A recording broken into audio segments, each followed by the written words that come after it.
بسم الله الرحمن الرحيم نحمده ونصلي ونسلم على رسوله الكريم أما بعد فأعوذ بالله من الشيطان الرجيم بسم الله الرحمن الرحيم وقل لعبادي يقولوا التي هي أحسن إن الشيطان ينزغ بينهم وقال تعالى لا يحب الله الجهر بالسوء من القول إلا من ظلم وكان الله سميعا عليما وقال تعالى خذ العفو وأمر بالعرف وأعرض عن الجاهلين صدق اللہ العظیم۔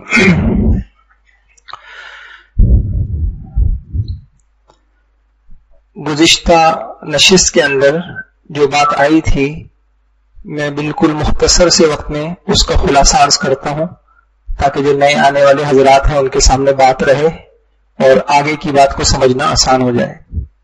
پچھلی نشست کے اندر یہ بات آئی تھی سب سے پہلے کہ اللہ پاک نے ہمیں دنیا میں بھیجا ہی تعلقات کے لیے اور دنیا کے اندر بھیجا ہے اس لیے کہ اللہ پاک دیکھنا چاہتے ہیں کہ کون صحیح تعلقات کر کے آخرت میں آتا ہے اور کون تعلقات خراب کر کے آتا ہے۔ تو دنیا تعلق نبھانے کی، تعلق بنانے کی جگہ ہے اور آخرت ان تعلقات پہ جزا اور سزا کی جگہ ہے۔ اب تعلق انسان کا ایک تعلق اپنے اللہ سے ہو، خالق سے ہو، یہ تعلق بھی صحیح ہونا چاہیے، بندگی کے ذریعے سے، عبادات کے ذریعے سے، اخلاص کے ذریعے سے، ایمان کے ذریعے سے، نمازوں کے ذریعے سے، یہ جتنی عبادتیں ہیں یہ تعلق مع اللہ کے صحیح ہونے کے لیے ہیں۔ تو ایک تعلق یہ ہے اور ایک تعلق بندوں کا بندوں کے ساتھ ہے اور وہ بھی صحیح ہونا چاہیے، ہر حق والے کا حق ادا کرنا، کسی پہ ظلم نہ کرنا۔ اب یہ جو پچھلی نشست میں نے یہ بات عرض کی تھی کہ یہ جو ہماری نشستیں ہیں مختلف، تو اس میں ایک تو یہ کہ تعلقات خراب کیوں ہوتے ہیں، اس کے اسباب کیا ہوتے ہیں، اور دوسری بات یہ کہ اگر تعلقات خراب ہو جائیں تو پھر شریعت کی تعلیمات کیا ہیں۔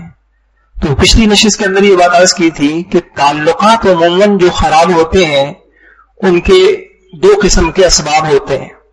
ایک عمومی سبب ہے، مالی جھگڑے ہوں، خاندانی جھگڑے ہوں، گھریلو جھگڑے ہوں، قبائلی جھگڑے ہوں، مسلکی جھگڑے ہوں۔ ایک تو کچھ اسباب ایسے ہوتے ہیں جو ہر طرح کے جھگڑوں کے اندر وہ سبب ہوتے ہیں، اور کچھ اسباب ایسے ہوتے ہیں جو خاص قسم کے جو جھگڑے ہیں ان کے بھی کچھ خصوصی اسباب ہیں۔ مثال کے طور پر میاں بیوی کے جھگڑے ہیں، ان کے کیا اسباب ہیں، ساس بہو کے جھگڑے ہیں، ان کے کیا اسباب ہیں، آپس میں میراث کے جھگڑے ہیں، مالی جھگڑے ہیں، ان کے کیا اسباب ہیں۔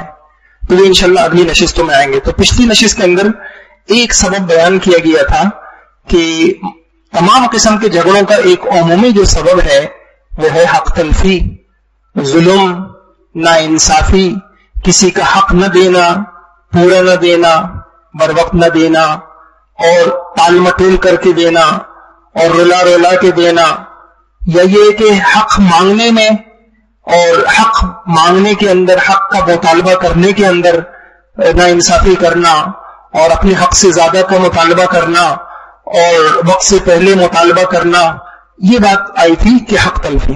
پھر اہم ترین بات یہ بات عرض کی گئی تھی کہ انسان حق تلفی کرتا کیوں ہے، انسان ظلم کرتا کیوں ہے، ناانصافی کرتا کیوں ہے۔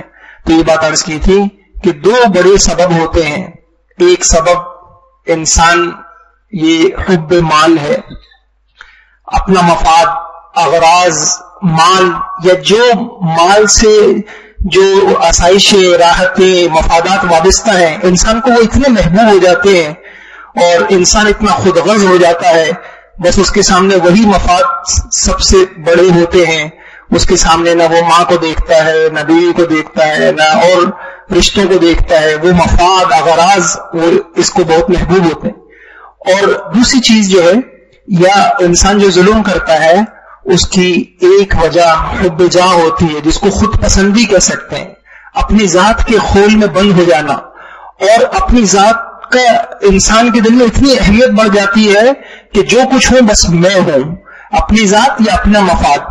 آپ دیکھیے کہ قرآن حدیث میں اس کو عجیب بیان کیا۔ حدیث میں جو اللہ کے نبی نے فرمایا ما ذئبان جائعان ارسلا فی غضب بافسد لها من حرص المرء علی المال، دو بھوکے بھیڑیے اتنا فساد نہیں مچاتے جتنا انسان کے اندر کی دو خصلتیں، جس دو خصلتوں کا خلاصہ میں نے عرض کیا، اپنی ذات اور اپنا مفاد، یہ دو چیزوں میں انسان بنا. مجھے یہ کیوں کہہ دیا، مجھے یہ کیوں بول دیا، میرے ساتھ یہ کیوں کیا، مجھے اہمیت کیوں نہیں دی، میری بات توجہ سے کیوں نہیں سنی، میری بات کیوں نہیں مانی، یہ اپنی ذات، انا، ناک کا مسئلہ بنا لینا، یہ اتنا بڑھ جاتا ہے انسان کے اندر، اتنا حساس ہو جاتا ہے اس مسئلے کے اندر کہ پھر انسان کچھ نہیں دیکھتا. ایک یہ چیز ہے جو دنیا میں انسان سے پھر ظلم کراتی ہے، زیادتیاں کراتی ہے، ناانصافیاں کراتی ہے. اور دوسری چیز اپنے مفادات اور مال کی محبت یا مال سے جو اغراض وابستہ ہوتے ہیں وہ انسان کو اتنے محبوب ہو جائیں کہ اس کے مقابلے میں انسان کچھ نہ دیکھے. تو یہ بات آئی تھی. پھر یہ بات عرض کی تھی کہ اب ہم کریں کیا. فطرتاً اللہ نے بنایا ہے، مال کی محبت ہے انسان کے اندر، تو 3 حل بتائے تھے. ایک حل یہ ہے کہ اللہ والوں سے اپنی اصلاح کرانا، اس کے لیے بے چین رہنا، ان کے پاس جانا، ان باتوں کو سننا، ان کی باتوں پہ عمل کرنا. ایک بات تو یہ ہے. اور دوسری بات یہ عرض کی تھی کہ اگر آپ کو اللہ پاک نے گھر کا بڑا بنایا ہے، ادارے کا بڑا بنایا ہے، تو تربیت آپ کی ذمہ داری ہے اور آپ کا کام ہے کہ اگر مثال کے طور پر آپ کسی ادارے میں ہیں تو آپ وہاں ایسی تربیتی نشستیں رکھیں، آپ علماء کو بلائیں اور علماء جو ہے مختلف نشستوں میں ان اخلاقی باتوں پہ بات کریں، حقوق کی اہمیت بتائیں اور حقوق پر تعلقات کی اہمیت بتائیں، صلہ رحمی کی، رشتوں کو نبھانے کی اہمیت بتائیں، حق کی ادائیگی کی اہمیت بتائیں. یہ نشستیں ہمارے یہاں ہوتی رہیں. اور تیسری ایک اہم ترین بات میں نے عرض کی تھی، اور اللہ کا یہ ہے کہ الحمدللہ میں نے آپ کو پچھلی نشست میں عرض کی تھی، پھر کسی نے بتایا، کسی نے میرے پاس بھیجا کہ مولانا تقی عثمانی صاحب نے یہ باقاعدہ انہوں نے جو ہے یہ چیز اپنے فیس بک پہ انہوں نے یہ میسج دیا، وہ دعا بالکل وہی بات انہوں نے فرمایا کہ آپ روزانہ جب صبح کریں تو روزانہ صبح فجر کے بعد یہ دعا کر لیں کہ یا اللہ، الفاظ تھوڑے سے مختلف ہیں، یا اللہ میں ہر حق والے کا حق ادا کرنا چاہتا ہوں، میں کسی پہ ظلم نہیں کرنا چاہتا، لہذا آج کے دن مجھ پر جس کے جو حق ہیں اے اللہ آپ سب مجھے ان سب کی ادا کرنے کی مجھے توفیق عطا فرما، اور حق اور ہر قسم کی حق تلفی سے میری حفاظت فرما. اللہ کے یہاں طلب کی بڑی قدر ہے. جب انسان جیسے دنیا کی چیزیں ہم اللہ سے مانگتے ہیں، دین بھی مانگنا پڑے گا، ایاک نعبد و ایاک نستعین. تو انشاءاللہ فجر میں روزانہ ایک انسان جب یہ مانگ رہا ہوگا کہ اللہ میں حق مارنا نہیں چاہتا، میں ظلم کرنا نہیں چاہتا، میں حق ادا کرنا چاہتا ہوں، تو اس کے کاموں میں انشاءاللہ اللہ کی مدد ہوگی. آگے چل، یہ پچھلی نشست کا میں نے آپ کے سامنے خلاصہ عرض کر دیا. آج انشاءاللہ ہم دوسرا اہم سبب لڑائی کا، جھگڑوں کا، فسادات کا، آپس کے تعلقات کی خرابی کا، وہ انشاءاللہ دوسرا سبب پڑھتے ہیں. دوسرا سبب جو لڑائی جھگڑوں کا ہوتا ہے وہ ہوتا ہے غلطیوں پر جذباتی رد عمل. انسان ہے، ہم مل جل کے رہیں گے، ہم ایک گھر میں رہیں گے، مزاج مختلف ہوں گے، طبیعتیں مختلف ہوں گی، اغراض لوگوں کے مختلف ہوں گے، مفاد کا مفاد سے ٹکراؤ ہوگا. ایک کچھ چاہے گا، دوسرا کچھ چاہے گا. ایک جگہ رہتے ہوئے ہو نہیں سکتا کہ سب کی ساری خواہشیں پوری ہوں. تو یقیناً کچھ چیزیں ناگوار لگیں گی، کچھ چیزیں ناپسند لگیں گی. جب ناپسند لگیں گی ہوتا کیا ہے، اب جو لڑائی کا جو باعث بنتا ہے، ناپسندیدگیاں تو ہوں گی، دنیا کے اندر ہوں گی. لڑائی کب شروع ہوتی ہے؟ جب انسان کو جو چیز ناپسند لگے اس پر وہ جذباتی رد عمل کا اظہار کرے. وہ جذباتی رد عمل کا اظہار کرے. اور عموماً جذباتی رد عمل 3 طرح کا ہوتا ہے. نمبر 1، انسان جو ہے جب کوئی چیز ناپسند ہوتی ہے اور انسان کو غصہ آتا ہے تو جذباتی رد عمل ایک تو یہ ہے کہ انسان اگر بس چلتا ہے انسان کا تو وہ انسان دوسرے کو مارتا ہے، اس پہ ظلم کرتا ہے، اس پہ زیادتی کرتا ہے، ہاتھ اٹھاتا ہے اور اس کو جسمانی ایذا دیتا ہے. ایک جذباتی رد عمل یہ ہوتا ہے. بعض اوقات انسان یہ تو نہیں کرتا، اس کی مجبوریاں ہوتی ہیں یا کرنا نہیں چاہتا، تو پھر وہ اس کی عزت آبرو پہ حملہ کرتا ہے، جس کی شکلیں کیا ہوتی ہیں؟ تحقیر کرتا ہے، الفاظ کے ذریعے سے تذلیل کرتا ہے، اہانت کرتا ہے، استہزاء کرتا ہے، گالم گلوچ پہ اتر آتا ہے، لان تان کرتا ہے، کبھی دوست دھمکیاں دیتا ہے، کبھی اختلاف رائے کے موقع پر بحث و مباحثہ شروع ہو جائے، تنقیدیں کرتا ہے، اس کی ذات پہ حملے کرتا ہے، تنقیص کرتا ہے، اس کی کمیاں نکالتا ہے. عیب جوئی، اس کے پیٹ پیچھے عیب جوئی، اس کے عیب نکالتا ہے، کبھی اس کے منہ پر، کبھی اس کے پیٹ پیچھے شکوے شکایتیں، یہ چیزیں شروع ہو جاتی ہیں. اور اسی طریقے سے جو ہے لہجہ اس کے بدل جاتے ہیں، تلخ کلامی پہ بات آ جاتی ہے، دوسروں کی باتوں کو کاٹتا ہے، اپنی بات منواتا ہے. کبھی جو ہے یہی اس کے بول ہوتے ہیں جو بہتان ترازی پر لے آتے ہیں، اس کے اوپر جھوٹے الزامات لگتے ہیں، تہمتیں ہوتی ہیں، الزام ہوتا ہے. کبھی سامنے نہیں ہو تو پیٹھ پیچھے غیبتیں ہوتی ہیں. کبھی اس کی نفرت پھیلانے کے لیے چغلیاں کرتا ہے، کبھی پروپیگنڈے کرتا ہے. اور کبھی ایسا ہوتا ہے کہ انسان تکبر، بڑائی، عجب، خود پسندی کے بول بولتا ہے اپنے بارے کے اندر. تو یہ آپ نے دیکھا کہ یہ ایک بیماری نہیں ہے، یہ ایک اتنی سی چھٹاک بھر کی زبان سے انسان دوسروں کے اوپر اتنا حملہ کرتا ہے، اتنی اذیتیں دیتا ہے. بات کیا ہے کہ وہ جذباتی ہوا وہ ہوتا ہے. اور بس اوقات انسان جو ہے وہ ذہنی اذیت دیتا ہے، دوسرے کے بارے میں بدگمانی کرتا ہے، بلا تحقیق اس کے بارے میں غلط رائے قائم کر لیتا ہے. جب دوسرے کو پتہ چلتا ہے تو دوسرے کو ذہنی اذیت ہوتی ہے. تو بہرحال کیا ہوتا ہے کہ یہ جو میں نے آپ کو یہ چیزیں بتائی ساری، یہ جذباتی رد عمل ہے. اس کے پیچھے کیا ہوگا؟ ناپسندیدگی ہوگی، کوئی بات بری لگے گی، کوئی عمل برا لگے گا، کوئی طرز، کوئی رویہ برا لگے گا، تو انسان عموماً یہ چیزیں اس سے صادر ہوں گی. اب ایک اہم سوال ہے کہ ایسا کیوں ہوتا ہے؟ انسان کا دوسروں کی غلطیوں پر انسان اتنا جذباتی کیوں ہو جاتا ہے؟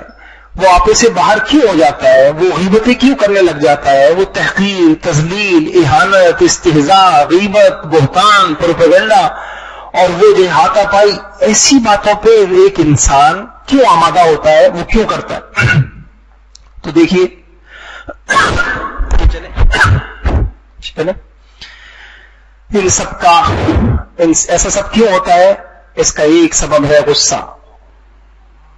اس کا ایک سبب ہے کہ غصہ ایک آگ لگی ہوئی ہوتی ہے سینے میں، اور جو ہے انسان جو ہے اس کا سینہ پھٹا جا رہا ہوتا ہے، اس کا دماغ ہوتا ہے، اس کی رگیں پھولی بھی ہوتی ہیں، آنکھوں میں خون اتر آتا ہے، اور بس نہیں چلتا کہ میں اگر زبان سے نقصان پہنچانا چاہوں تو ایسا نقصان پہنچاؤں، ہاتھ سے نقصان پہنچاؤں. پیچھے کیا چیز ہوتی ہے؟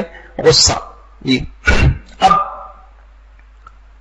یہ ہے، بہت غور سے سنیے گا، یہ جو میں باتیں عرض کر رہا ہوں یہ قرآن اور حدیث، یہ کوئی ایسی میرا کوئی فلسفہ نہیں ہے، بالکل ٹھوس باتیں ہیں. اور ایک ایک بات کو سمجھنے کی ضرورت ہے، یہ اسباب کو سمجھنے کی ضرورت ہے، وجوہات کو سمجھنے کی ضرورت. اب سب سے پہلے کیا ہوتا ہے، غور سے سنیے گا، کہ کوئی بات ناپسندیدہ ہمارے سامنے آتی ہے، کسی کا کوئی رویہ برا لگ گیا، کسی کا بول غلط لگ گیا، کسی نے ہمارے ساتھ کوئی زیادتی کری، ہمیں برا لگا. پہلا کام یہ ہوتا ہے. پھر کیا ہوتا ہے؟ پھر ہمیں آتا ہے غصہ. جب غصہ آتا ہے تو پھر کیا ہوتا ہے؟ بہت غور سے سنیے گا. غصے میں انسان کے جو غصے والے جذبات ہوتے ہیں وہ ہو جاتے ہیں غالب، اور انسان کی عقل ہو جاتی ہے مغلوب. عقل جو اللہ پاک نے انسان کو دی ہے صحیح اور غلط کی تمیز کرنے کے لیے، نتائج سوچنے کے لیے، کہ بھئی کوئی کام کرنا ہے، نتیجہ سوچنا ہے، اس کے اچھے نتیجے نکلیں گے. آپ نے نہیں دیکھا آ جاتے ہیں ہر چند عرصے کے بعد ایک شخص آ جاتا ہے کہ جی غصے میں نے طلاق دے دی. آپ نے نتیجہ سوچا تھا بچوں کا کیا ہوگا؟ نہیں، بس میں غصے میں تھا، میں کیا کروں، میں غصے میں تھا. تو کیا ہوتا ہے؟ جب انسان کو کوئی چیز بری لگتی ہے تو غصہ آتا ہے. جب غصہ آتا ہے تو اس کے جذبات، غصے والے جذبات غالب ہو جاتے ہیں. اور اللہ نے جو انسان کو عقل دی ہے، جو عقل جو ہے انسان کو روکتی ہے برائی سے، برے نتائج سے، وہ مغلوب ہو جاتی ہے، غصہ غالب ہو جاتا ہے. پھر کیا ہوتا ہے؟ پھر بہت غور سے سنیے گا، یہ میں پتہ نہیں کتنی آیتوں کا خلاصہ آپ کو بتا رہا ہوں. پھر شیطان مسلط ہو جاتا ہے، اس کو موقع مل جاتا ہے. بس جب غصہ آ گیا تو شیطان کے لیے یہ بہترین ہتھیار ہوتا ہے طلاق دلوانے کا. انسان کے شیطان بس اس غصے سے، انسان کی اس فطرت سے، انسان کی اس طبیعت سے، انسان کے اس مزاج سے فائدہ اٹھاتا ہے. اب شیطان مسلط ہو جاتا ہے. پھر کیا ہوتا ہے؟ پھر جب شیطان مسلط ہو جاتا ہے غصے کے وقت، اب شیطان کہتا ہے کہ سناؤ اس کو اور مارو اس کو، اور اس نے تمہیں ایسا کیوں کہہ دیا، اس نے تمہارے ساتھ ایسا کیوں کر دیا. اب شیطان کہتا ہے نہیں، خاموش نہیں بیٹھنا ہے، اب یوں کرنا ہے، اب یوں کرنا ہے. پھر شیطان وہ سب کچھ کرواتا ہے جو ابھی پیچھے میں نے گزرا. بس چلے گا تو شیطان کہتا ہے مارو، بس نہیں چلے گا تو غیبت، تہمت، الزام، بہتان، وہ سب کچھ پھر شیطان یہ جذباتی رویے انسان سے صادر ہوتے ہیں. جی آگے چلیے. پھر کیا ہوتا ہے جب یہ کام ہو گئے تو غصہ آیا, عقل غالب ہو گیا, جذبات غالب ہو گئے, عقل مغلوب ہو گئی, شیطان مسلط ہو گیا, انسان نے غصے کے تقاضے پہ عمل کرتے ہوئے جذباتی رویے اختیار کیے. اب یہ نتیجے یقیناً نکلیں گے. اب لڑائیاں ہوں گی, اب خونی رشتے ٹوٹیں گے, اب دوست دشمن بنیں گے, جو قریب تھا دور ہو جائے گا, موافق تھا مخالف بن جائے گا. انسان غصہ کر رہا تھا, بس اوقات غصہ کیا شاگردوں پر, اپنی اولادوں پر, تربیت کے بجائے بگاڑ ہو جائے گا, رشتوں میں فرق آ جائے گا, اچھا ساتھی ہاتھ سے نکل جائے گا, مایوس پر امید مایوس ہو جائے گا. وہ سب نتائج نکلیں گے جن میں سے ایک نتیجہ بھی ہم پسند نہیں کرتے.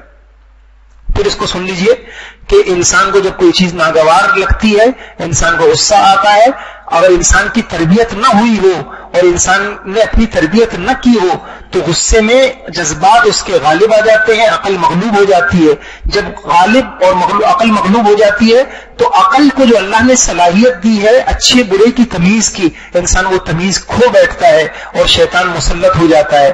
پھر شیطان اکساتا ہے اور شیطان جذباتی رویوں پہ آمادہ کرتا ہے, اور پھر انسان یہ سب کچھ ہوتا ہے. طلاقیں بھی ہوتی ہیں, گھر بھی ٹوٹتے ہیں, نفرتیں بھی ہوتی ہیں, کاروباری نقصان بھی ہوتا ہے, مالی نقصان بھی ہوتا ہے, اور پھر جو ہے عداوتیں بھی ہوتی ہیں, قومی لڑائیاں ہوتی ہیں. پھر وہ جیسے میں نے آپ سے عرض کیا تھا پچھلی نشست کے اندر کہ مسلمانوں کو باہر سے کسی نے اتنا نقصان نہیں پہنچایا جتنا مسلمانوں کی اندر کی نفرتوں نے, اندر کی عداوتوں نے انسان.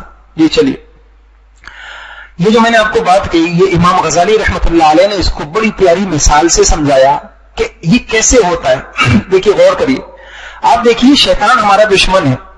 آپ دیکھیے کہ جب کسی ملک میں کوئی دشمن کسی ملک پہ قبضہ کرنا چاہتا ہے تو کیا کرنا چاہتا ہے, اس کا طریقہ کیا ہوتا ہے کہ وہ سرحد سے داخل ہوتا ہے اور سرحد پہ جو محافظ ہوتے ہیں وہ کمزور پڑ جاتے ہیں, ان کو وہ کمزور ہو جائیں تو سرحد سے داخل ہوتا ہے, دارالحکومت پہ قبضہ کرتا ہے, اور اس کے بعد کیا ہوتا ہے, بس جب دشمن کا قبضہ دارالحکومت پہ ہو جاتا ہے تو پورا ملک دشمن کے ہاتھ میں ہوتا ہے. ایسا ہی ہوتا ہے. بالکل اسی طرح سے امام غزالی رحمت اللہ علیہ نے سمجھایا کہ دیکھو غصہ اور شہوت, شہوت مانے خواہش, جس کو میں نے پچھلی نشست میں آپ کو کہا مفاد پرستی, اغراض, مال کی محبت, اور غصہ جس کی بنیاد اکثر تکبر ہوتی ہے, بڑائی ہوتی ہے, خود پسندی ہوتی ہے. یہ دو ایسی گندی خصلتیں ہیں, یہاں سے شیطان داخل ہوتا ہے. شیطان کسی انسان پہ قبضہ کرنا چاہے, اللہ نے اس کو اتنی طاقت نہیں دی ہے, ہماری اپنی کمزوریاں ہوتی ہیں.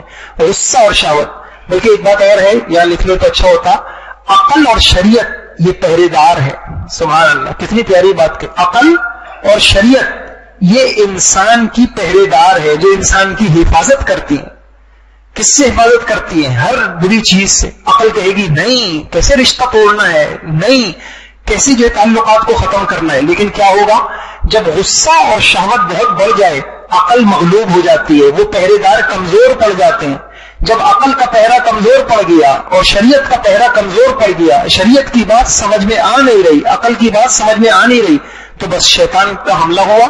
پھر کیا کرتا ہے, پھر شیطان یہاں قبضہ کرتا ہے, دل پر, دماغ پر, اور پھر کیا ہوتا ہے, پھر انسان کو نہیں سمجھنا. ابھی میں آپ کو کیا میں آپ کے بات بتاؤں کہ کیسے واقعات ہو جاتے ہیں. 50 سال کے ہو گئے, بچے جوان ہو گئے, غصے میں آ گئے, بیوی کو طلاق دے دی.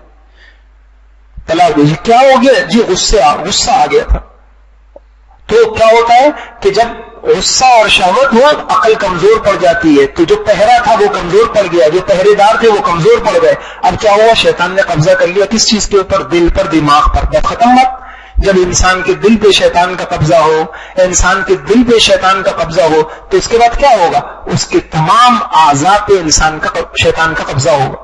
پھر کیا ہوگا, جو برا لگا ہے بس چلے گا تو ہاتھ اٹھائے گا, گولی سے, بم سے, اور انسان جو ہے تیر سے, تلوار سے, اور بس چلے گا تو زبان سے. کیونکہ اب اس کی بس میں کچھ بھی نہیں ہے. اس کا پہرا تو عقل تھی, اس کا پہرا تو شریعت تھی, اور یہ پہرا ختم ہو چکا ہے غصے کی وجہ سے. اب کیا ہوتا ہے, اب انسان کے تمام اعضاء پہ اب انسان کی عقل نہیں ہے, عقل کے فیصلے نہیں ہو رہے ہوتے, شریعت کے فیصلے نہیں ہو رہے ہوتے جس میں امن ہی امن ہے, بلکہ کیا ہو رہا ہوتا ہے, شیطانی فیصلے ہو رہے ہوتے. پھر یہاں اس کی منمانی چلتی ہے، اب اس کے پورے جسم پر شیطان کی منمانی چلتی ہے۔ اسی کی وضاحت انہوں نے یہاں کی ہے کہ دل کی مثال ایک قلعہ ہے، شیطان اس دشمن کی طرح ہے جو قلعے میں داخل ہونا چاہتا ہے تاکہ اس پہ قبضہ کر لے، پھر پورے انسان پہ قبضہ کر لے، اس کے تمام اعضاء کو اپنی مرضی کے مطابق نافرمانی، لڑائی جھگڑوں میں استعمال کرے۔ عقل اور شریعت کی مثال پہرے دار محافظ کی سی ہے۔ اب دشمن جو شیطان ہے وہ قلعہ یعنی دل کی حفاظت کی صرف ایک صورت ہے کہ محافظ اور پہرے داروں کے ذریعے ان گزرگاہوں کی، دروازوں کی حفاظت کی جائے جہاں سے قلب میں داخلہ ممکن ہے۔ قلب کے دو بڑے دروازے ہیں، ایک غصہ ہے، ایک شہوت ہے، خواہش ہے۔ غصہ یعنی غصے سے عقل جو پہرا ہے، پہرے دار ہے، وہ محافظ ہے، وہ مغلوب ہو جاتی ہے، سوچنے سمجھنے کی صلاحیتیں ختم ہو جاتی ہیں۔ جب پہرے اور محافظ کمزور ہو جاتے ہیں اب شیطان کا لشکر حملہ کرتا ہے اور دل پر اپنا قبضہ جماتا ہے۔ پھر جب انسان کے دل دماغ پر شیطان کا قبضہ ہوتا ہے تو پھر شیطان، یہ امام غزالی رحمہ اللہ کے الفاظ ہیں، پھر شیطان انسان سے اس طرح کھیلتا ہے جیسے بچہ گیند سے کھیلتا ہے۔ انسان ہے یہ اتنا سمجھدار آدمی، یہ اتنی ایسی گھٹیا بات بول دی، اتنا سمجھدار آدمی، اس نے اتنی گھٹیا حرکت کر دی، نہیں جی یہ سمجھدار تھا، یہ اب سمجھدار رہا نہیں ہے، غصے کے بعد اب یہ سمجھدار نہیں رہا، پھر یہ ہوتا ہے۔ اللہ ہم سب کی حفاظت فرمائے۔ تو اب آپ دیکھیے اب تک کی بات کا خلاصہ کیا ہوا کہ جذباتی رویے یہ سبب ہوتے ہیں لڑائیوں کے، اور جذباتی رویے کیوں ہوتے ہیں، کیا وجہ ہوتی ہے اس کی؟ غصہ۔ اور جب غصہ، اور وجہ کیا ہے غصے سے کیوں جذباتی رویے ہوتے ہیں؟ اس لیے کہ جب انسان کو غصہ آتا ہے تو انسان کی عقل اور شریعت اب نہ عقل کا فیصلہ کرتا ہے نہ شریعت کا فیصلہ کرتا ہے، اب وہ اپنے جذبات پر فیصلہ کرتا ہے، اور اکثریت ہماری یہی حال ہے۔ تو جب یہ حالت ہوتی ہے، عقل مغلوب ہو جاتی ہے تو شیطان مسلط ہو جاتا ہے۔ جب شیطان مسلط ہو جاتا ہے تو پھر اس کو گیند کی طریقے سے شیطان ایسے انسان سے کھیلتا ہے، ہر وہ کام کرواتا ہے، ہر وہ بول بلواتا ہے، ہر وہ حرکت کرواتا ہے جو شیطان چاہتا ہے انسان لے جائے۔ اسی بات کی میں مزید وضاحت آپ سے قرآن میں کرتا ہوں۔ قرآن کو دیکھیے، یہ ہم نے امام غزالی رحمہ اللہ کی بات دیکھی۔ قرآن کی آیت ہے خذ العفو وأمر بالعرف وأعرض عن الجاہلین۔ اس تین باتوں کا حکم دیا، عفو درگزر کا، اچھی بات کا، جاہلوں سے درگزر کرنے کا۔ ان سب کا اگر خلاصہ نکلے تو یہ نکلتا ہے کہ لوگوں کی باتیں تمہیں بری لگیں گی لیکن تم جذباتی مت ہونا۔ ان تینوں کا خلاصہ کیا نکلا کہ لوگوں کی باتیں تمہیں بری لگیں گی لیکن تم جذباتی مت ہونا۔ ایک دم آگے اللہ پاک نے کیا کہہ دیا، وَإِمَّا يَنزَغَنَّكَ مِنَ الشَّيْطَانِ نَزْغٌ فَاسْتَعِذْ بِاللَّهِ۔ لیکن دیکھو شیطان تمہیں جذباتی کرے گا، شیطان تمہیں چھوڑے گا نہیں، شیطان تمہیں برغلائے گا، اکسائے گا، اور تمہیں جو ہے نا جذباتی بنانے کی کوشش کرے گا۔ تو تم نے کیا کرنا ہے؟ اللہ سے پناہ مانگنی ہے۔ اب دیکھیں قرآن نے بھی کہہ دیا کہ ہوتا کیا ہے کہ جذباتی رویوں کی بنیاد وہ شیطانی وساوس ہوتے ہیں، شیطانی وساوس ہوتے ہیں، اس میں شیطان کا دخل ہوتا ہے۔ اسی کو ایک اور جگہ دیکھتے ہیں ہم، قرآن پاک میں عجیب آیت ہے، بہت غور سے دیکھیے گا۔ آج جو ہم نے سبق بیان کیا اس کی بنیاد بھی یہی آیت ہے، وَقُلْ لِعِبَادِي يَقُولُ الَّتِي هِيَ أَحْسَنُ۔ میرے بندوں سے کہیے بھلی بات کیا کریں، اپنے اچھے بول اختیار کیے جائیں، الفاظ آپ کے اچھے ہوں، گفتگو آپ کی اچھی ہو، رویہ آپ کا اچھا ہو، آپ غلط بات نہ کیا کریں۔ لیکن آگے کیا کہا؟ لیکن ہوتا کیا ہے؟ شیطان آپ سے کروائے گا۔ شیطان ان الشیطان ینزغ بینہم، در حقیقت شیطان ہی تو فساد ڈالتا ہے۔ وہ آپ سے برے بول بلوا کر، جذباتی رویے اور برے بول بلوا کر شیطان فساد ڈالنے کی پوری کوشش کرے گا۔ میں نے اس آیت کی تفسیروں میں غور کیا تو چلیے آگے، تو مفسرین نے لکھ دیا اکثر لڑائیاں جذباتی بول کی وجہ سے ہوتی ہیں، اور شیطان جذباتی بول، بد کلامی، تلخ کلامی کے ذریعے سے فساد کا بیج بوتا ہے، فساد کا بیج بوتا ہے۔ اب بات سمجھ میں آ گئی کہ دوسرا بڑا سبب، آپ نے کئی مرتبہ موتائی جگہ صاحب سے سنا ہوگا، جتنی لڑائیاں ہیں ان میں ایک بڑا سبب یہ زبان ہے، زبان کا بول ہے، زبان کے لہجے ہیں، یہ تلخ کلامیاں ہیں۔ پیچھے لڑائیاں، بہت ساری لڑائیوں کے پیچھے مال نہیں ہے، ان میں سے صرف کیا ہوا، ایسا بولا کیوں، ایسا کہا کیوں، یہ کیوں کہا، اس انداز سے کیوں کہا۔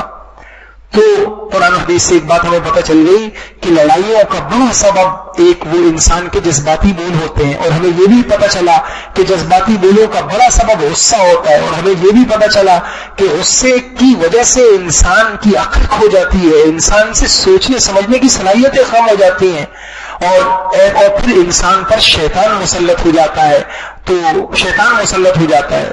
جی چلیں، زبان تلوار کے وار کی طرح ہے، اسی وجہ سے آپ کو حضور صلی اللہ علیہ وسلم کی حدیثوں میں یہ باتیں ملیں گی۔ ایک ایسا فتنہ آئے گا جو بہرا ہوگا، گونگا ہوگا، اندھا ہوگا، جو کوئی اسے جھانک کر دیکھے گا وہ اسے بھی اچک لے گا۔ اس فتنے میں زبان کو بے مہار چھوڑ دینا تلوار کے وار کی طرح ہے۔ فتنوں میں لڑائی، فتنوں میں بس اوقات آپ نے دیکھا کہ چھوٹی سی بات ہے، گھر میں تھوڑی سی رنجشیں، ایک آدمی کے بول نے وہ آگ لگائی جو بڑی بڑی چیزوں نے آگ نہیں لگائی۔ یہ زبان ہے جو انسان سے کرتی۔ فتنے کے اندھے بہرے ہوں، گونگے ہونے کا مطلب یہ ہے فتنے میں مبتلا لوگ تعصب، ہٹ ڈرنے، جہالت کی وجہ سے حق بات دیکھنے، سننے، سمجھنے سے قاصر ہوں گے، اور قاصر ہوں گے، وہ کسی زبان سے ایسی بات سننا گوارا نہیں کریں گے جو ان کے نظریے مرضی کے خلاف ہو۔ نیز زبان کو بے مہار چھوڑ دینے کا مطلب یہ ہے لوگ جھوٹی باتیں، پروپیگنڈے ادھر سے ادھر نقل کر کے فتنے کی آگ کو بھڑکائیں گے۔ تو یہ زبان ہے جو فتنے پیدا بھی کرتی ہے، فتنوں کو بھڑکاتی بھی ہے، اور فتنوں میں انسان کو مبتلا بھی کرتی ہے۔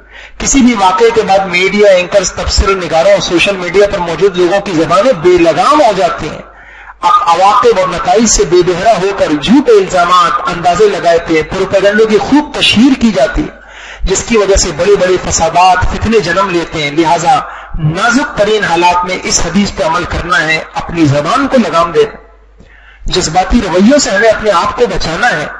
ہمیں اللہ پاک جوڑنے والا، امت میں اتحاد والا بنا دے۔ یہ زبان بڑی خطرناک چیز ہے۔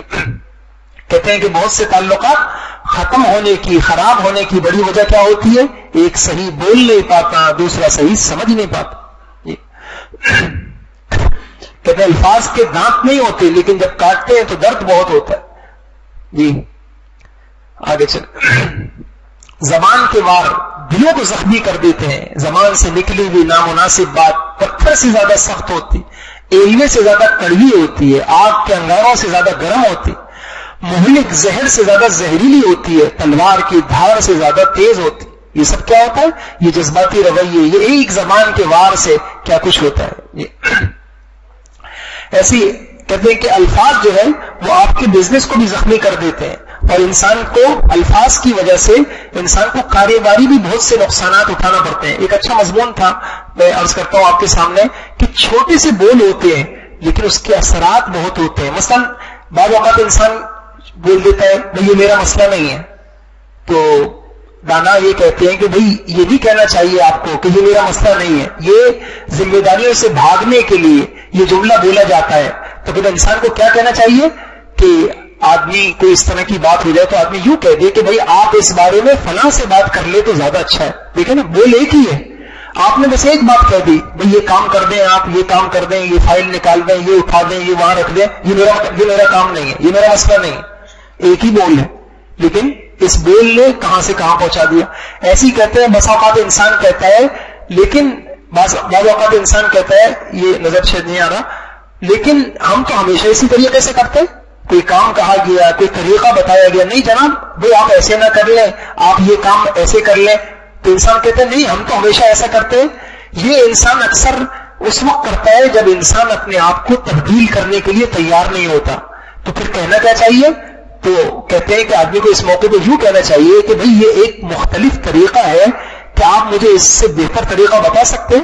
وہ ایک ہی ہے دونوں، لیکن نتائج دونوں کے مختلف ہیں۔ بعض اوقات انسان کہتا ہے یہاں کوئی ایسا کام نہیں ہے جو میں کر سکوں، یہ بھی بعض اوقات انسان محسوس کرتا ہے کہ وہ کام نہیں کر سکتا، لیکن اس کو ایک کام آپ کے ذمہ لگایا جا رہا ہے، وہ آپ کام نہیں کر سکتے، لیکن اس کی نفی، اس کو منع کرنے کا انداز غلط ہوتا ہے۔ کہتے ہیں کہ پھر کیا کہنا چاہیے؟ انسان یہ کہتے بھئی مجھے تھوڑی مشکل پیش آ رہی ہے، کیا آپ میری مدد کر سکتے ہیں، یا آپ مجھے کوئی دوسرا متبادل بتا سکتے ہیں؟ وہی بات ہے لیکن انداز کہنے کا مختلف ہے۔ اسی بعض اوقات انسان کہہ دیتا ہے کہ صرف 1 منٹ میں، تو کبھی صرف 1 منٹ کی بجائے اگر آدمی یوں کہہ دے کہ بھئی مجھے تھوڑی دیر کے لیے آپ اجازت دے دیں، جب میں فارغ ہو جاؤں گا تو میں فارغ ہو کے یہ کام کر دوں گا، یا میں فارغ ہو کے آپ کے پاس آ جاؤں گا. ایسے ہی بہت سارے بول ہیں. انسان کہتا ہے کہ اس سے کچھ بھی نہیں ہوتا بھئی، اور بس اوقات یہ کہہ دیتے منہ پہ کہہ دیتا ہے کہ بھئی یہ تو سب غلط ہے، تم تو غلط ہو. اس کی بجائے اگر آدمی یوں کہہ دے بھئی میں آپ کی بات سے اتفاق نہیں کر سکتا، اور اس کی وجہ یہ ہے، اگر کیا خیال ہے آپ کا، پوری بات کہہ دی اور اس کے بعد کہہ دیا کہ کیا خیال ہے آپ کا. بہرحال یہ ہے کہ انسان کے بول انسان کی کاروباری زندگی پہ بھی اثر انداز ہوتے ہیں، گھریلو زندگی پہ اثر انداز ہوتے ہیں، انسان کے تعلقات پہ اثر انداز ہوتے ہیں. ہوتی وہ پیچھے ایک زبان ہے اور جذباتی بول ہوتے ہیں. جی چلیے. کہتے ہیں تڑپ تڑپ کے مر جاتا ہے سانپ کا کانٹا، مگر مرنے تک تڑپتا ہے انسان کا کانٹا. کتنے زخم ایسے انسان بھلا نہیں پاتا. ساری زندگی وہ کڑواہٹ، وہ تلخی انسان اپنے اندر محسوس کرتا ہے. اور انسان جو ہے جی اچھا اب دیکھیے میں عرض کرتا ہوں کیا بات ہو گئی. عمومی جھگڑوں کے اندر بڑا سبب انسان کے جذباتی رویوں کو ہے، اور جذباتی رویوں کی بنیاد انسان کا غصہ ہے، اور غصے کی وجہ سے انسان کی عقل مغلوب اور شیطان غالب آ جاتا ہے. پھر انسان پر مسلط ہو جاتا ہے. پھر انسان اپنی عقل سے نہیں سوچتا، شریعت کی نگاہ سے نہیں دیکھتا، انسان شیطانی بن جاتا ہے. اور پھر انسان دوسروں کے لیے جذباتی بول بول کے اور پھر فتنے بھڑکاتا ہے، لڑائیاں کرتا ہے، فساد کرتا ہے. اب کرنا کیا ہے؟ اب کرنا کیا ہے؟ حل اس کا کیا ہے؟ بہت غور سے دیکھیے گا. غلطیوں پر جذباتی رد عمل کے نقصانات سے اس طریقے سے بچیے. تقریباً کتنے 6-7 کام ہیں جو بول سے متعلق ہیں، اور کوشش یہ میں نے کہی کہ قرآن و حدیث ہی ہماری بنیاد ہو. اور سب سے پہلا کام، خاموش رہنے کی عادت ڈالیں. خاموش رہے. کتنی خوبیاں اس سے وابستہ ہیں، اتنی خوبیاں اس سے وابستہ ہیں کہ میں بتا نہیں سکتا. جی خاموش رہنے کی عادت ڈالیں. کیا مطلب؟ میں یہ نہیں کہہ رہا کہ جب کوئی بات ناگوار، ابھی وہ میں آگے بتاؤں گا. عام زندگی میں وہی لوگ فتنے فساد کا ذریعہ بنتے ہیں جن لوگوں کی زبانیں بے لگام ہوتی ہیں، جن کو ہر وقت بولنے کی عادت ہوتی ہے. تو پھر کیا کریں؟ انسان خاموش رہنے کی عادت ڈالے. اور اگر میں اس کے اوپر آپ کے سامنے قرآن و حدیث کی حدیثیں پیش کروں تو بہت لمبا، پوری ایک نشست اسی پہ ہو جائے گی. بس میں آپ سے ایک گزارش کروں گا کہ ایک بہترین حدیث کی کتاب ہے عوام کے لیے، منتخب احادیث. اس منتخب احادیث میں پوری شریعت کا ایک خلاصہ جمع کر دیا ہے، اور وہ بنیادی اعمال جمع کر دیے ہیں کہ انسان اگر ان کو پڑھتا رہے، سنتا رہے، تو اس کے اندر بہترین انسان بن جائے. اس میں اب آپ غور کیجئے گا، اس کے اندر جہاں 6-7 چیزیں جمع کی ہیں، 6-7 چیزیں، ان میں سے ایک بڑی چیز جو جمع کی ہے وہ ہے لا یعنی سے بچنا، فضول گوئی سے بچنا، ہر وقت بولنے سے بچنا. وہ مل جائے گی آپ کو. آپ اس کتاب کو رکھیے اور گھر میں وقتاً فوقتاً اس کو مختلف جگہ سے پڑھا کریں، بچوں کو سنایا کریں. پورا یعنی آپ میری بات پھر غور سے سنیں کہ اس کتاب کی بنیادی غرض کیا تھی کہ اس کو پڑھ کر ایک انسان اچھا انسان بن جائے، اس کے اندر پورے دین پہ چلنے کی صلاحیت پیدا ہو جائے. اور اس کے اندر انتخاب کیا تو کس چیز کا انتخاب کیا؟ 6-7 باتوں کا انتخاب کیا ہے. اس میں سے ایک بات لا یعنی سے بچنا ہے، فضول گوئی سے بچنا ہے. اور یہ ہمارے دین کا من حسن اسلام المرء، یعنی علماء نے لکھا ہے کہ چند حدیثیں ایسی ہیں جس کا پورے دین سے تعلق ہے، وہ پورے دین کا خلاصہ ہے. اس میں سے ایک حدیث یہ بھی ہے، من حسن اسلام المرء ترکہ ما لا یعنی، کہ اسلام کی خوبیوں میں سے یہ ہے کہ انسان لا یعنی کو چھوڑ دے. اگر آپ غور سے دیکھیے گا، پہلا کام یہ ہے کہ خاموش رہنے کی عادت ڈالے. خذ العفو وامر بالعرف، اعراض کر جائے. جی چلے آگے. ایک صحابی نے عرض کیا کہ یا رسول اللہ مجھے کوئی وصیت کیجیے. وصیت کا مطلب کیا ہوتا ہے کہ آپ مجھے کوئی بس ایک آدھ بات بتا دیجیے، میں ساری زندگی پلوں سے باندھ دوں، میں ساری زندگی بس اسی پہ عمل کروں. آپ نے فرمایا زیادہ اوقات خاموش رہا کرو، بلا ضرورت باتیں نہ کیا کرو. اب یہ جملہ غور سے سنیے گا، یہ بات شیطان کو دور کرتی ہے. یہ بات شیطان کو، اس جملے پہ غور کریے گا، میں نے آپ کو اس پورے سبب میں کیا بتایا کہ جذباتی بولوں کا رویہ کیا ہوتا ہے، جذباتی لڑائیوں کا ایک بڑا سبب کیا ہوتا ہے، جذباتی بول، اور جذباتی بولوں پہ آمادہ کون کرتا ہے، شیطان۔ اللہ کے نبی کہہ رہے ہیں کہ تم جب خاموش رہو گے اس کا بس نہیں چلے گا، شیطان، یہ بات شیطان کو دور کرتی ہے اور دین کے کاموں میں مددگار ہوتی ہے۔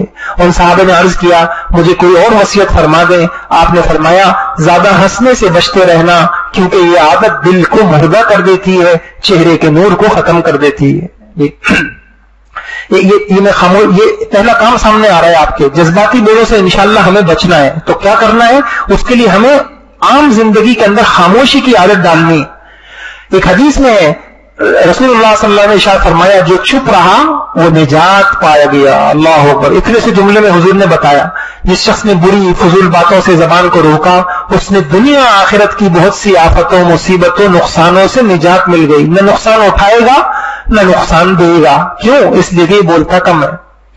عام طور پہ انسان جن آفتوں میں مبتلا ہوتا ہے یا دوسروں کو مبتلا کرتا ہے، جن جھگڑوں میں مبتلا کرتا ہے، اس کے پیچھے چیز کیا ہوتی ہے؟ زبان ہوتی ہے۔ جی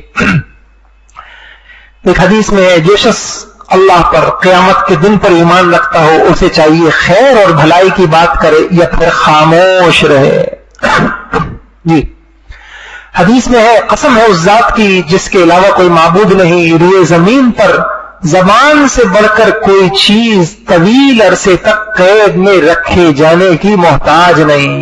اگر کسی کو قید میں، اس پوری دنیا کے اندر اگر کوئی چیز ہے جس کو ہر طرح کی پابندی اس پہ لگائی جائے تو حضور فرما رہے ہیں وہ کیا ہے؟ وہ زبان ہے۔ جی خاموشی کے فائدے۔ خاموشی جسمانی مشقت اٹھائے بغیر بہترین عبادت ہے، آرائش اور زیبائش کے بغیر زینت ہے، بادشاہت اور اقتدار کے بغیر روب اور دبدبہ ہے، اونچی دیواروں کے بغیر مضبوط قلعہ ہے، شیطان سے حفاظت، معذرت اور معافی کی ذلت سے انسان کو نجات دلاتی ہے، انسان کی جہالت اور اس کی کم علمی اور اس کے عیوب کو چھپانے کا ذریعہ ہے، اور نامہ اعمال میں گناہوں کے اندراج سے حفاظت ہے۔ ایک زبان، اور یہ تو میں نے صرف 7 یہاں پہ لکھے ہوئے ہیں، ورنہ زبان کے فوائد آپ کتابوں میں دیکھیں، اتنے فائدے ہیں خاموش رہنے کے۔ کہتے ہیں کہ خاموشیاں بہتر ہیں، لفظوں سے تو لوگ روٹھ جاتے ہیں۔ جی کامیاب لوگ اپنے ہونٹوں پر 2 چیزیں رکھتے ہیں، ایک خاموشی اور دوسرے مسکراہٹ۔ خاموشی مسائل سے دور رہنے کے لیے، مسکراہٹ مسائل کو حل کرنے کے لیے۔ جی اچھا، اب جذباتی رویوں میں پہلا کام کیا ہو گیا کہ ہم عمومی زندگی میں اس کی عادت ڈال لیں کہ ہم کم بولا کریں۔ اچھا، اب اگلی جو میں 5-6 باتیں عرض کروں گا، 6 باتیں بلکہ 7 ہیں، 7 باتیں ہیں، وہ 7ویں بہت اہم ہے، وہ اس نشست میں نہیں ہو سکے گی، وہ اگلی نشست میں ہوگی۔ اب 7 باتوں کا تعلق یا 6 باتوں کا تعلق آپ یوں سمجھے وہ ہمارے بولوں سے۔ اب ہمیں 6 کام کرنے ہیں۔ پہلا کام، بولے تو بے موقع نہ بولے۔ اول تو خاموشی رہنا ہے، تو بولنا ہے تو یہ دیکھنا ہے کب بولنا ہے، پھر بولے تو خوبصورت الفاظ بولے۔ نمبر 3، الفاظ بھی خوبصورت ہو، لہجہ بھی خوبصورت ہو۔ نمبر 4، پھر تاثرات بھی اچھے ہوں، خندہ پیشانی کے ساتھ، انداز بھی متواضع ہو۔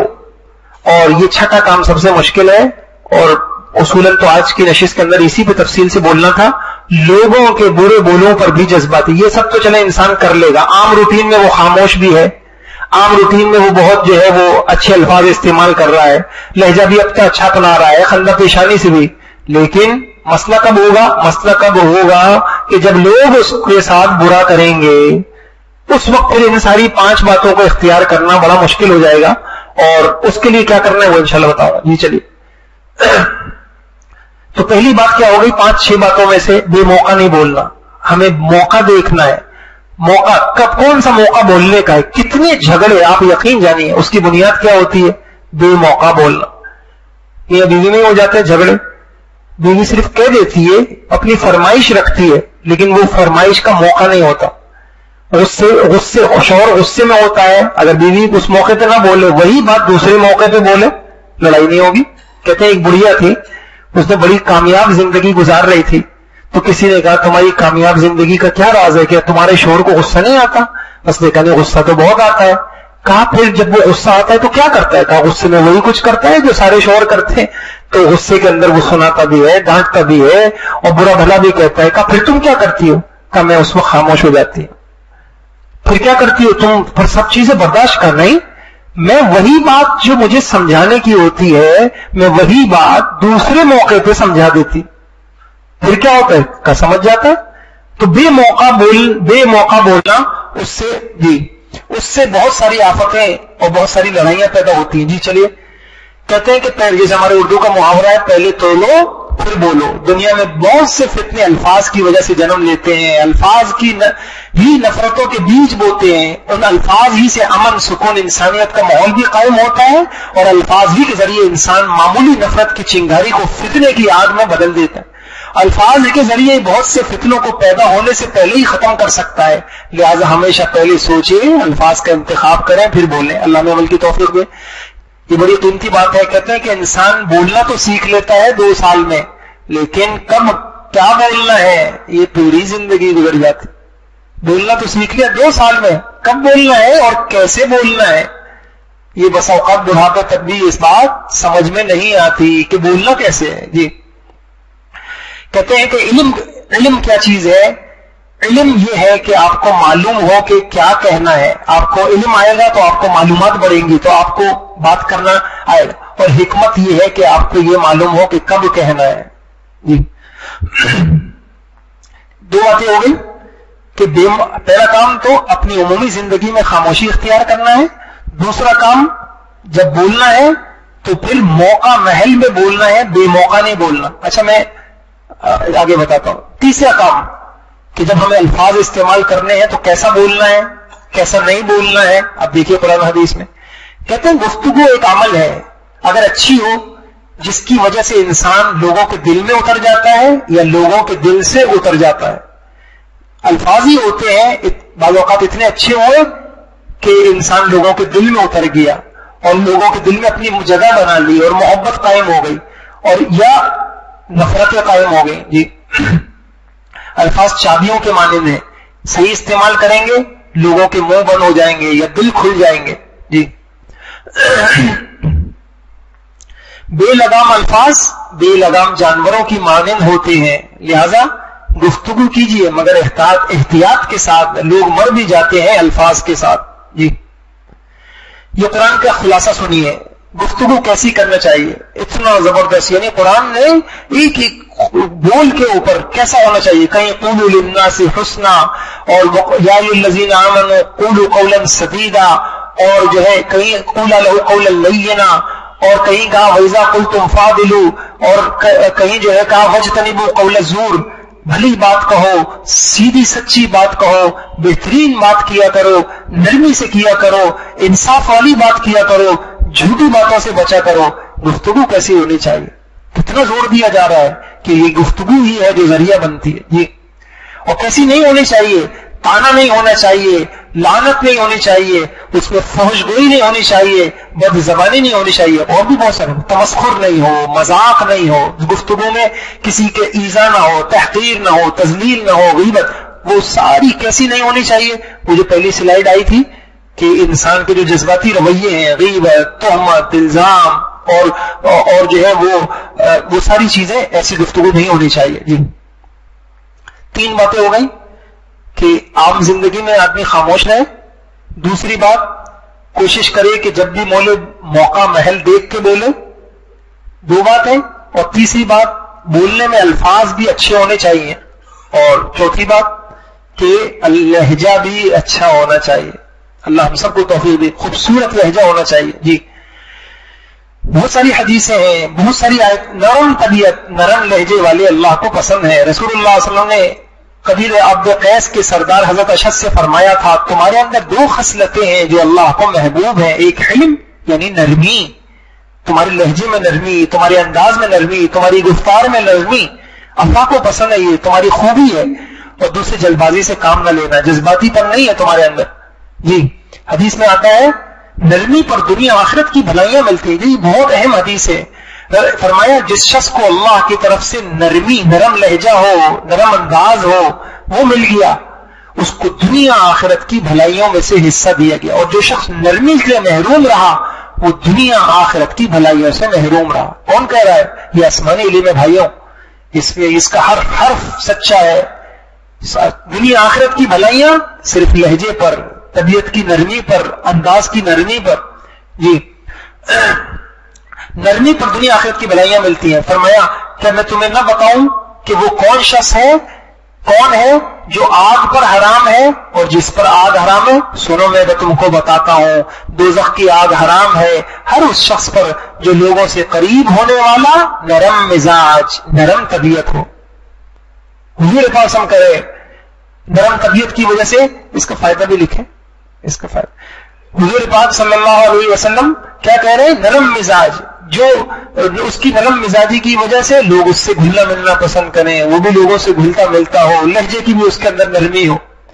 جی یہ آ گیا، نرم خوئی کی وجہ سے لوگوں سے خوب ملتا جلتا ہو، لوگ بھی اس کی اچھی خصلت کی وجہ سے اس سے بے تکلف محبت سے ملتے ہیں۔ جی فرمایا کہ جب اللہ پاک، یہ بہت عجیب حدیث ہے، بلکہ اس قابل ہے کہ ہم اس کو اپنے گھر میں لگا لیں لکھ کر، ہر وقت ہمارے سامنے رہے۔ فرمایا جب اللہ پاک کسی گھر والوں کے ساتھ خیر کا معاملہ کرنے کا ارادہ فرماتے ہیں کہ بھئی مجھے ان گھر والوں کو نوازنا ہے، برکتیں دینی ہے، محبتیں دینی ہے، ان گھر والوں سے لڑائیوں کو ختم کرنا ہے، ان کو دنیا آخرت کی، تو اللہ کیا کرتے ہیں؟ اللہ پاک ان میں نرمی پیدا کر دیتے ہیں۔ اللہ پاک بیوی کی طبیعت میں بھی نرمی، شوہر میں بھی نرمی، بچوں میں بھی نرمی، ساس میں بھی نرمی۔ کیا ہو گیا کہ جی اللہ نے ان کے ساتھ بھلائی کا ارادہ کر لیا ہے، اللہ نے ان کو ایک ایسی خصلت دے دی ہے، اب ان کے گھر میں برکتیں آئیں گی، رحمتیں آئیں گی، محبتیں آئیں گی، اللہ نے ان کے ساتھ بھلائی کا ارادہ کر لیا ہے۔ جی چیزیں وقتی ہوتی ہیں، ٹوٹ جاتی ہیں، بکھر جاتی ہیں، بھول جاتی ہیں، لہجے دائمی ہوتے ہیں، لہجے انسان کے لہجے دائمی ہوتے ہیں، ہمیشہ یاد رہ جاتے ہیں، پھر وہ تکلیفیں دیتے ہیں۔ جی دل فتح کرنے ہوں تو آواز اور لہجے میں نرمی پیدا کرو، کیونکہ لہجے کا اثر الفاظ سے زیادہ ہوتا ہے۔ انسان کے الفاظ بڑے عالمانہ باتیں ہیں، اور اس کی شخصیت اگر 70% دوسروں پر اثر انداز ہوتی ہے تو انسان کا لہجہ، یہ لہجہ 83% انسان دوسرے لوگوں کو متاثر کرتا ہے، لہجہ۔ جی میں لوگوں سے ملاقاتوں کے لمحے یاد رکھتا ہوں، میں باتیں بھول بھی جاؤں تو لہجے یاد رکھتا ہوں، سر محفل نگاہیں مجھ پہ جن لوگوں کی پڑتی ہیں، نگاہوں کے معانی سے وہ چہرے یاد رکھتا ہوں، ذرا سا ہٹ کے چلتا ہوں زمانے کی روایت سے کہ جن پر بوجھ میں ڈالوں وہ کاندھے یاد رکھتا ہوں، میں یوں تو بھول جاتا ہوں خراشیں تلخ باتوں کی، مگر جو زخم گہرے دیں وہ رویے یاد رکھتا ہوں۔ رویے یاد رہ جاتے ہیں، لہجے یاد رہ جاتے ہیں۔ اللہ ہم سب کو ایسے زبان کا میٹھا بول اللہ ہم سب کو نصیب کر دے، لہجوں کی نرمی، دل کی نرمی اللہ پاک ہمیں نصیب کر دے۔ اللہ کے انعاموں میں سے بہت بڑا انعام ہے، بہت بڑا انعام۔ بلکہ میں نے حدیث پڑھی کہ اللہ پاک کا جب غضب کسی پہ نازل ہوتا ہے تو اللہ کیا کرتے ہیں؟ اللہ اس کے دل کو سخت کر دیتے ہیں۔ سب سے خطرناک ترین چیز وہ دل کی سختی ہے۔ یہ شروع میں نہیں ہوتا، یہ شروع میں نہیں ہوتا، یہ سزا بہت دیر بعد ملتی ہے۔ دل کی سختی یہ بہت بڑی سزا ہوتی ہے، اور دل کی سختی سے پھر لہجے سخت ہوتے ہیں، رویے سخت ہوتے ہیں۔ اللہ ہم سب کی حفاظت فرمائے۔ جی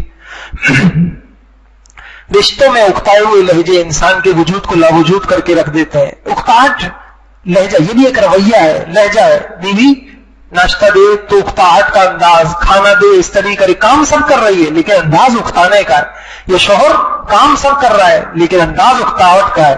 تو انسان صرف وہ نہیں دیکھتا کہ کیا کیا ہے میرے ساتھ، یہ بھی دیکھتا ہے کس انداز سے کیا ہے، خوشی سے کیا ہے، بشاشت سے کیا ہے، لہجہ کیا تھا، انداز کیا تھا۔ جی ضروری نہیں ہے کہ کچھ توڑنے کے لیے آدمی پتھر ہی اٹھائے، لہجہ بدل کر بولنے سے بھی دل ٹوٹ جایا کرتے ہیں۔ جی اکثر اوقات سچ کڑوا نہیں ہوتا، سچ بولنے کا انداز کڑوا ہوتا۔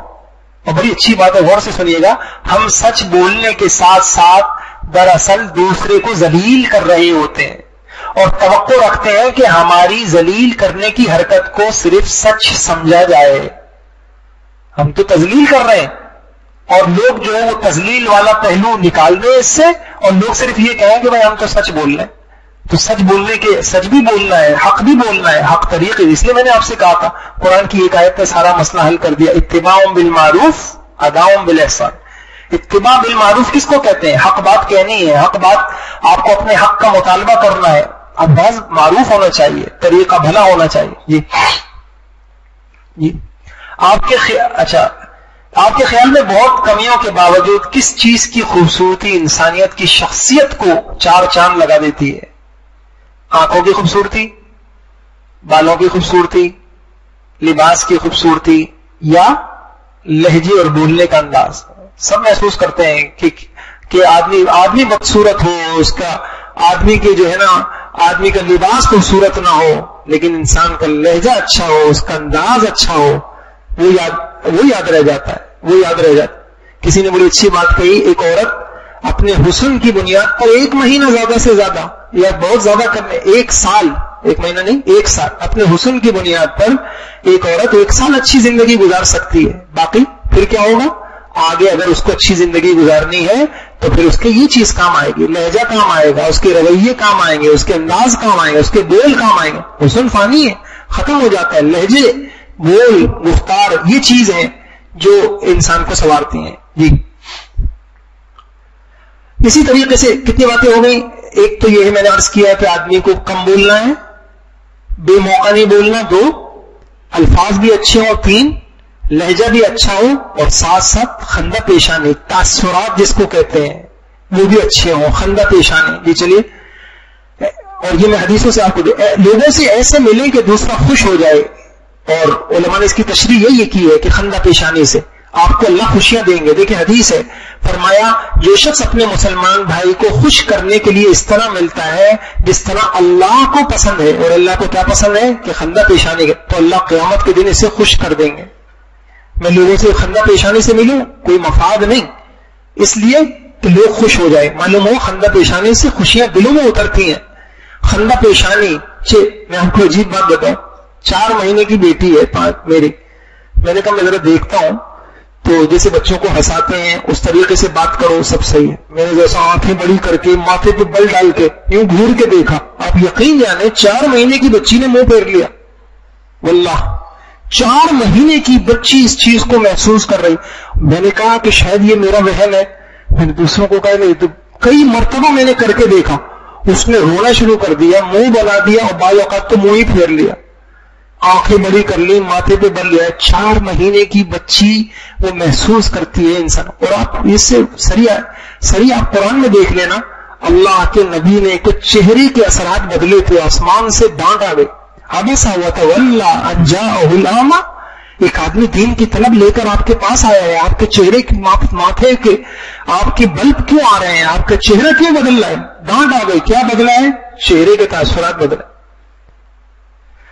جی ہم بہت کچھ کما سکتے ہیں، ہمارے سامنے آخرت ہو. فرمایا رسول اللہ صلی اللہ علیہ وسلم نے صدقہ بھی فرمایا صدقہ نیکی ہے، اور نیکیاں اور بھی ہیں. ان میں سے ایک یہ بھی ہے کہ تم مسلمان بھائی سے خندہ پیشانی سے ملو، اور اپنے ڈول سے اپنے بھائی کی برتن میں پانی ڈال دو. معلوم ہوا خندہ پیشانی بھی ایک صدقہ ہے. اس کے ذریعے سے بھی انسان اب کتنے آدمیوں سے ملتا ہے، انسان خندہ پیشانی کے ذریعے سے اپنی نیکیوں میں انسان اضافہ کر سکتا. مسکرا کر ملنے پہ بھی صدقہ ہے. جی یہ سارے میں آپ کو دکھا رہا ہوں چہرے کے اثرات. اب دیکھیے ہم سے کیا مطلوب ہے، ہماری زبان کا بول بھی موقع کا ہو، اور بول اچھا ہو، لہجہ اچھا ہو، اور ہمارے چہرے کے تاثرات بھی اچھے ہوں. فرمایا رسول اللہ صلی اللہ علیہ وسلم نے تم اپنے مسلمان بھائی کے لیے، فرمایا تمہارا اپنے مسلمان بھائی کے لیے مسکرانا بھی صدقہ ہے. یہ اگر اپنے مسکرانا وہ اب اس کے اوپر آپ حدیث جمع کریں، کتنی حدیثیں، اور حضور صلی اللہ علیہ وسلم کا عمل جمع کریں، کتنا مسکراتے تھے آپ، تو آپ کو پورا ایک ڈھیر لگ جائے گا. فرمایا اگر اپنے محبوب کو دیکھو تو مسکراؤ، وہ تمہاری محبت کو محسوس کرے گا. اگر اپنے دشمن کو دیکھو مسکراؤ، وہ تمہاری طاقت کو محسوس کرے گا. اگر اپنے چھوڑ جانے والے کو دیکھو تو مسکراؤ، وہ ندامت محسوس کرے گا. کسی انجان انسان کو دیکھو تو مسکراؤ، تمہارا نصیب اجر حاصل کرے گا. جی کتنی باتیں ہو گئی. میں بار بار دہرا رہا ہوں، اللہ پاک ہم سب کو یہ قیمتی چیزیں اللہ دے دے. بے موقع نہیں بولنا ہے، موقع پہ بولنا ہے، اچھے الفاظ میں بولنا ہے، اچھے لہجے سے بولنا ہے، اور اور کیا ہوا؟ اچھا لہجہ ہے اور خندہ پیشانی اور چہرے کے تاثرات بھی اچھے ہوں اور بقیہ انسان کا انداز بھی متواضع انداز ہو. اب حیران ہوں گے اللہ نے اپنے نبی کو یہ کہا وَخْفِضْ جَنَاحَكَ لِلْمُؤْمِنِينَ، جو لوگ ایمان لائے ہیں آپ ان کے لیے اپنی شفقت کا بازو پھیلا دیں، اپنے بازو بچھا دیں. اللہ کے نبی ان کو کہا جا رہا ہے کہ عام مومنین کے لیے. تو جو حکم اللہ کے نبی کو دیا جا رہا ہے عام مومنین کے لیے، تو ایک مومن کو دوسرے مومن کے لیے وہ حکم نہیں ہوگا کہ اے مومنو تو تم دوسروں سے جب ملا کرو تو تمہارا انداز تواضع والا ہونا چاہیے، جھکاؤ والا ہونا چاہیے، عاجزی والا ہونا چاہیے. ایک جگہ قرآن میں ہے یا ایھا الذین آمنوا من یرتد منکم عن دینہ فسوف یأتی اللہ بقوم یحبهم ویحبونہ. یہ لفظ غور کریے گا، اذلۃ علی المؤمنین عزۃ علی الکافرین. اے ایمان والو تم میں سے کوئی اپنے دین سے پھر جائے گا تو اللہ ایسے لوگ پیدا کر دے گا، یعنی اگر تم کام کے نہیں رہو گے، تم صفات والے نہیں رہو گے، میں تمہارا محتاج نہیں ہوں، میں صفات والے لوگ پیدا کروں گا. کیا صفتیں ہوں گی؟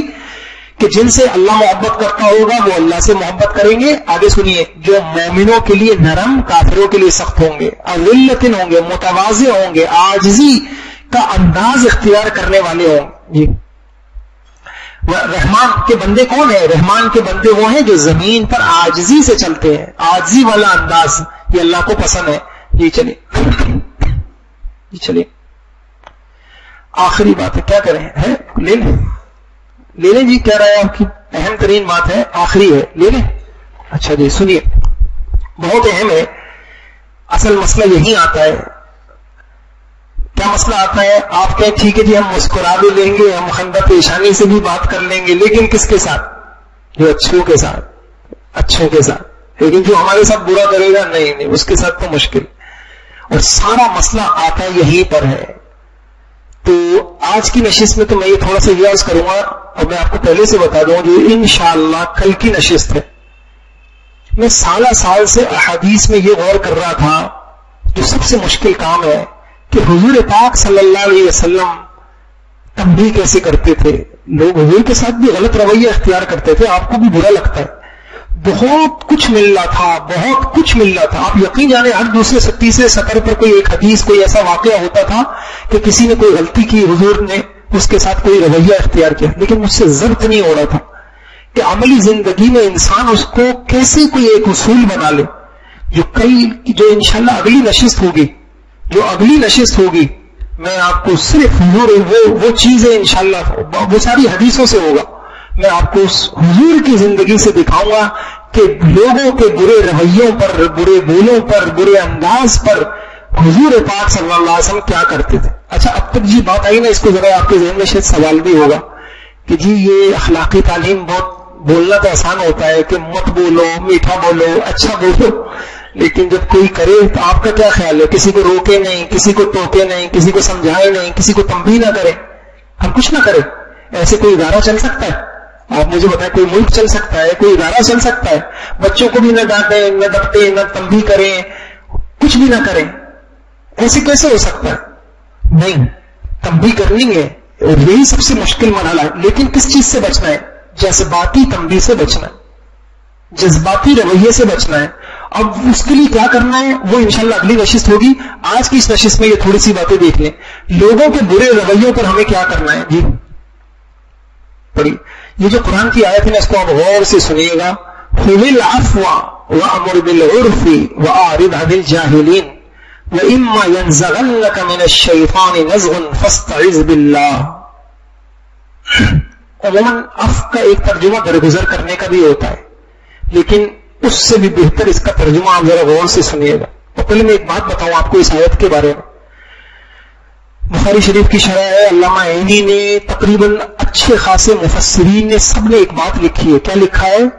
قرآن میں جتنی اخلاقی تعلیمات ہیں ان میں سب سے زیادہ جامع ترین آیت وہ یہ ہے.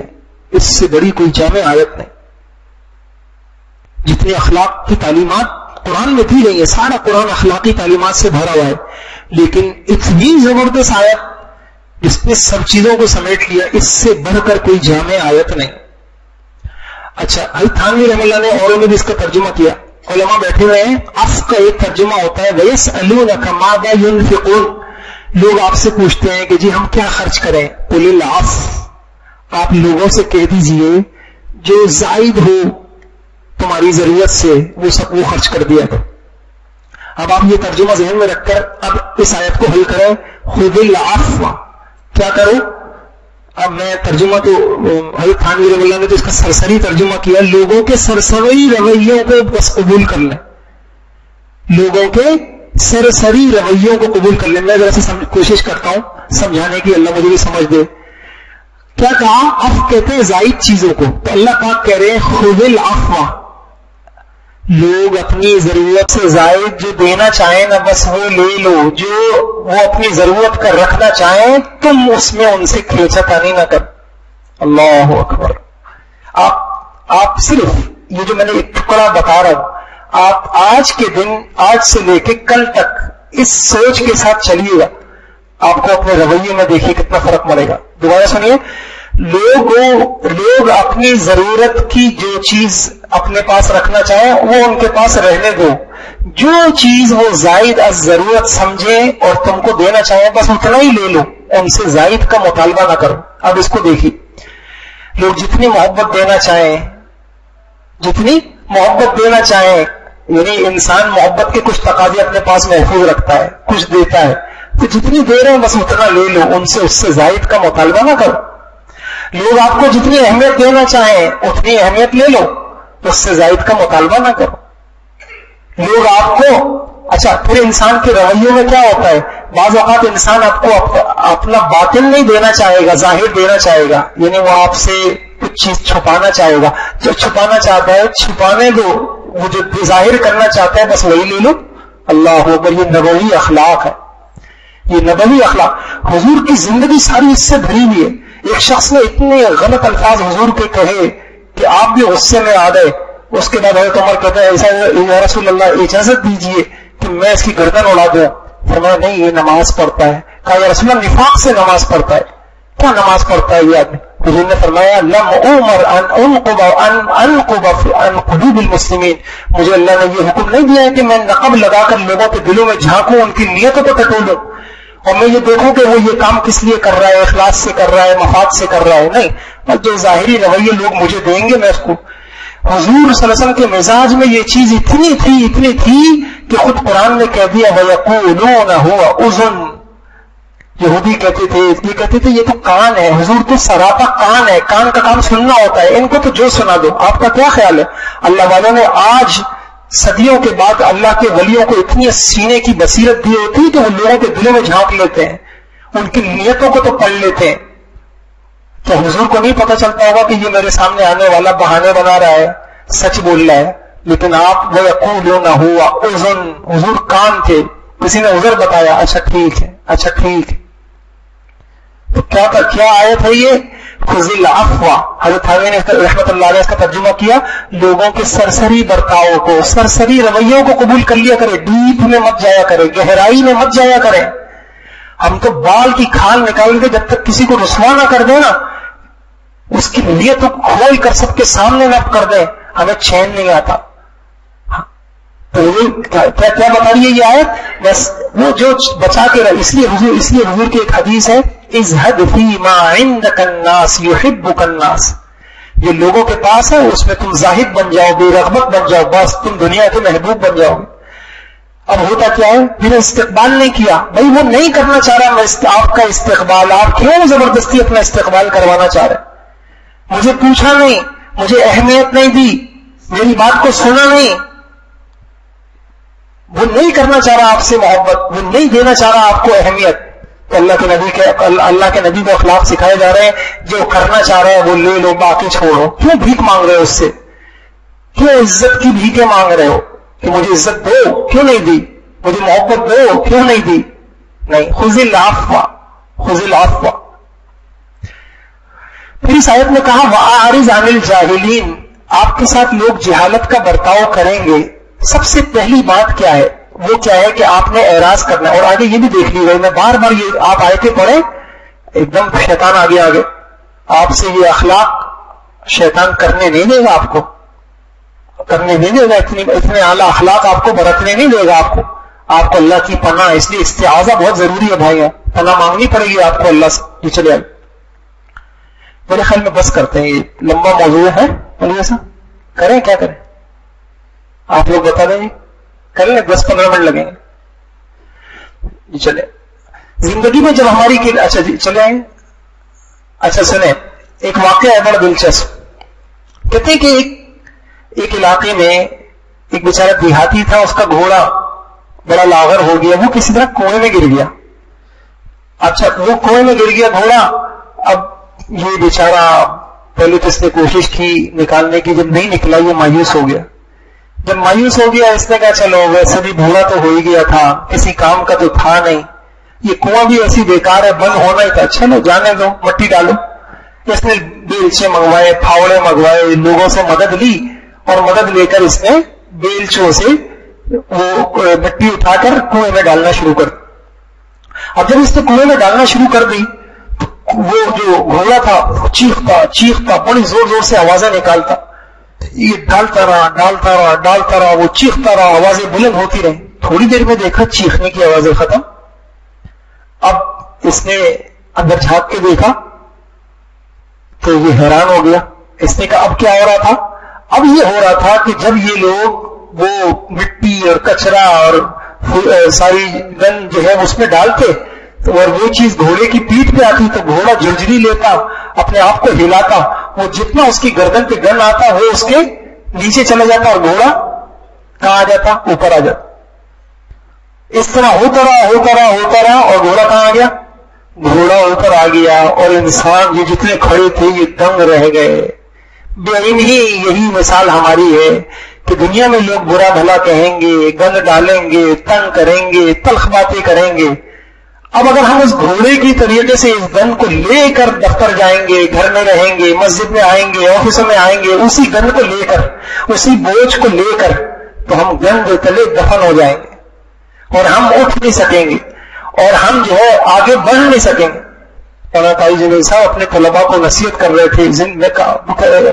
میں کئی سالوں پہلے میں نے سنا اپنے طلباء سے کہہ رہے تھے کہ بچوں میں تم کو زندگی کا سبق سنا رہا ہوں کہ تم زندگی کی شاہراہ پہ چلو گے, تمہیں کانٹے چبھیں گے, تمہیں کانٹے چبھائے جائیں گے. تم نے کیا کرنا ہے؟ کانٹا نکالنا ہے, پھینکنا ہے, کانٹے سے نہیں لڑنا ہے. تمہاری زندگی کا جو سفر ہے, تمہاری منزل پھیکی پڑ جائے گی. تم نے اونچے مقصدوں کے لیے جینا ہے, تمہیں اوپر اٹھنا ہے, تمہیں آگے بڑھنا ہے. لہذا کیا کرو, یہ چیزیں ہوں گی جو ان چیزوں میں الجھ جائے گا اور ان چیزوں میں اپنی صلاحیتوں کو لگائے گا تو پھر وہ گند تلے دفن ہو جائے گا, وہ نکل نہیں سکے گا. وہ مشکلات, جیسے مشکلات یہ کنویں جیسی مشکلات ہیں, اس سے نکلنا ہے تو کیا کرے گا؟ کہیں گے لوگ اور آدمی کو جھٹکنا پڑے گا, اس گند کو پیروں تلے ڈالنا پڑے گا, کہتے ہیں مٹی ڈالنا پڑے گی اور پھر اوپر آنا پڑے گا. زندگی میں کردار کشی ہوگی, یہ سارے کام کرنے پڑیں گے اچھی زندگی کے لیے. جی چلیں آگے چلیں. اچھا ایک واقعہ اور بڑا زبردست لکھا ہے کتابوں میں. کہتے ہیں کہ ایک شخص اپنی دکان, لوہار تھا اپنی یا بڑائی تھا, وہ کارپینٹر تھا, وہ صبح جب اپنی دکان گیا تو اس نے عجیب منظر دیکھا. ایک سانپ ہے جو آری سے لپٹا ہوا مرا ہوا پڑا ہوا. تو میں نے دیکھا کہ ہوا یہ تھا کہ سانپ کسی طریقے سے دکان میں آ گیا اور سانپ نے کوشش کی, بڑی اپنی من پسند کوئی چیز تلاش کی, اس کو من پسند چیز ملی نہیں. اتفاق سے اس کی جو ہے نا اس کو ٹھوکر لگ گئی آری کی, آری اس کو چبھ گئی. جیسی سانپ کو آری چبھی تو سانپ کو تکلیف ہوئی تو سانپ نے زور سے ڈنگ مارا. جب ڈنگ مارا تو اس کا منہ زخمی ہو گیا. اس کو اور غصہ آیا, اس نے اور ڈنگ مارا, اور زخمی ہو گیا. اس کو اور غصہ آیا, اس نے کہا یہ کوئی چیز ہے جو مجھے مار رہی ہے, یہ کوئی چیز ہے جو مجھے ستا رہی ہے. تو سانپ نے کیا کیا, آری کے ارد گرد لپٹ گیا اور اس نے اپنی سمجھ کے مطابق آری کو قتل کرنا چاہا, آری کو دبا کر ختم کرنا چاہا. جتنا اس نے ختم کرنا چاہا اتنا سانپ زخمی ہوتا گیا, خون بہتا گیا, حتیٰ کہ کیا ہو گیا, سانپ مر گیا. زندگی میں کئی مشکلات ایسی ہوتی ہیں کہ ہم غصے کی وجہ سے ان مشکلات کو بھی ختم کر رہے ہوتے, ہم اپنے آپ کو ختم کر رہے ہوتے. بڑی بڑی بیماریاں لگ جاتی ہیں انسان کو ان غموں کی وجہ سے, انسان کی صلاحیتیں ختم ہو جاتی ہیں, انسان کی منزل پھیکی پڑ جاتی ہے. کیا ہو گیا کہ یہ ان چیزوں میں الجھ کے رہ گیا جن چیزوں کو اس نے محسوس نہیں کرنا تھا. تو یہ بہت بڑا سبق ہے. زندگی میں تلخیاں آئیں گی, برے رویے ہوں گے, لہجے ہوں گے, لوگوں کی باتیں ہوں گی.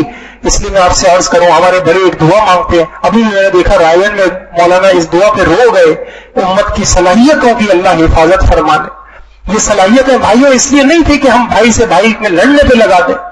ہم جو ہے نا گھروں میں جو ہے نا, یعنی یہ غیبت کے لیے بھی تو وقت چاہیے.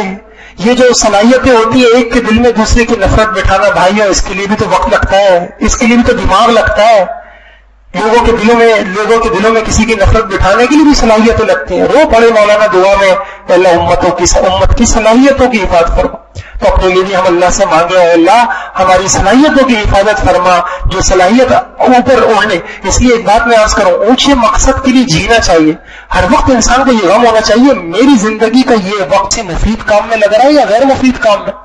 تو یہ جھگڑوں کو جتنا وقت لگتا ہے اس سے زیادہ کوئی غیر مفید کام ہو نہیں سکتا, اس سے زیادہ کوئی گندا کام ہو نہیں سکتا. جی چلیے. زندگی آسان کہاں ہوتی ہے؟ زندگی کو تو آسان بنایا جاتا ہے کچھ صبر کر کے, کچھ برداشت کر کے, اور بہت کچھ نظر انداز کر کے. یہ ہے بہترین سبق, نظر انداز. یعنی برے بولوں پہ پہلا کام جو ہمیں کرنا ہے نظر انداز. یہ حضور کی صفات میں سے میں آپ کو دکھاتا ہوں آگے. جی چلیے آگے. جس دن ہمیں یہ سبق سمجھ میں آ جائے گا کہ سامنے والا غلط نہیں ہے, صرف اس کی سوچ ہم سے الگ ہے, تو اس دن زندگی آسان, زندگی کے بہت دکھ ختم ہو جائیں گے. کیوں؟ اس لیے کہ اس دن ہمیں نظر انداز کرنا آ جائے گا. ابھی ہم کیوں نظر انداز نہیں کرتے؟ نہیں یہ کیوں نہیں سمجھ رہا, اتنی صحیح بات ہے اس کو کیوں نہیں سمجھ میں آ رہی. جی چلیے آگے. دانائی یہ نہیں ہے کہ آپ بحث و مباحثے میں جیت جائیں, میں اپنی بات کا قائل کر لوں, میری پارٹی صحیح, میری بات صحیح, میری بات اچھی. دانائی یہ ہے کہ آپ بحث میں ہی نہ پڑیں. جی کسی کے ساتھ کبھی ایسی بحث مت کرو کہ بحث تو جیت جاؤ مگر رشتہ ہار جاؤ. کیا ملا؟ بحث جیت گئے, رشتہ ہار گئے, تعلق ٹوٹ گیا, تعلق ختم ہو گیا, آپ کی بات اونچی ہو گئی. جی تو کیا کرنا پڑے گا؟ خاموش رہنا پڑے گا. ہر کسی کو ہر بات کا جواب دینا ضروری نہیں ہوتا. بہت سی جگہ پر واقعی دل بڑا کرنا پڑتا ہے, درگزر کرنا پڑتا ہے, اعراض کرنا پڑتا ہے, نظر انداز کرنا پڑتا ہے. کیوں؟ اس لیے کہ ہر کوئی نہیں سمجھتا آپ کو, اور ہر کسی کو آپ سمجھ میں نہیں آتی. جیسے مجھے ہر کوئی نہیں سمجھ رہا, اور ایسے ہی ہر کسی کو میں سمجھ میں نہیں آ رہا. بس ختم ہو. لوگوں کی سوچیں ہیں, لوگوں کے جینے کے انداز ہیں. جی چلے. یہ حدیث بخاری شریف کی ہے. آپ کو یہ جو پیچھے کی بات میں نے عرض کی کہ آپ اس پیچھے نہیں پڑے کہ بس میں لوگوں کو سمجھا کے لوگ کیوں غلط بات کر رہا ہے. آپ دیکھیں واقعہ بڑا عجیب ہے. ایک مرتبہ حضور پاک صلی اللہ علیہ وسلم تہجد کے وقت اٹھانے آئے حضرت علی کو, حضرت فاطمہ. حضرت علی خود اپنا یہ قصہ سنا رہے. تو حضور نے دروازہ کھٹکھٹایا, ہمیں اٹھایا, فرمایا اللہ تسلیان, بھائی نماز پڑھ لو, تہجد کا وقت ہے, نماز پڑھ لو. تو حضرت علی کہتے ہیں میں نے یوں کہہ دیا, انفسنا بید اللہ فیضا شاء یبعثنا بعثنا. بھائی ہماری اللہ یتوفی الانفس, ہماری ایک جملہ تھا, ہماری جانیں تو اللہ کے قبضے میں ہے, اللہ پاک کے قبضے میں ہے. اللہ اٹھائیں گے تو پڑھ لیں گے, اللہ نہیں اٹھائیں گے تو نہیں پڑھ لیں گے. دیکھنے میں دیکھیں کیسی بات ہے. تو بھیا کہ توفیق والا معاملہ سارا اللہ کیا ہے, اللہ نے نہیں اٹھایا ہم کیسے پڑھ لیں. اللہ اٹھائیں گے تو پڑھ لیں گے, اللہ نہیں اٹھائیں. اب یہ ایک بات تھی. اب حضور اس کا جواب دے سکتے تھے, آپ سمجھا سکتے تھے. آپ کہتے کیسی بات کی, آپ نے کیا کیا وہ سننا ہے. فن سارا تھا, خاموشی سے چل دی, کچھ نہیں کہا. حالانکہ آپ سمجھ گئے تھے یہ بات نہیں ہے, یہ کیسے جواب ہو گیا, یہ تو نہیں دینا چاہیے. پھر حین قلنا ذلک ولم یرجع الی شیئا, یہ تو مجھے کوئی جواب ہی نہیں دیا. اور ثم سمعت وهو مولّا يضرب فخذه, آپ نے اپنے ران پہ ہاتھ مارا. وكان الانسان اکثر شيء جدلا, انسان بڑا حجت باز ہے. انسان کو اپنی بات, ہر بات غلط سلط بات کے لیے بھی بات بنا ہی لیتا ہے. انسان بڑا حجت باز ہے. یہ کہتے ہوئے آپ چلے گئے, اللہ سے کوئی بحث نہیں کی. یہ کیا بات ہو گئی, یہ تو تمہاری دلیل کا تو یہ جواب ہے, اور تمہارا جو ہے نا یہ جواب ہے, اور یوں ہے اور یوں ہے. ایسا نہیں. سچ لہٰذا یہ ساری اس بات پہ چل رہی ہے کہ بہت بڑا حل کیا ہے, اعراض درگزر, بہت ساری جہالتوں کا. سچائی ایک شیر کی طرح ہے, آپ کو دفاع نہیں کرنا پڑے گا, آپ اسے کھلا چھوڑ دیں, یہ اپنا دفاع خود کرا دے گی. ہر چیز منوانی نہیں پڑتی, کچھ چیزیں وقتاً.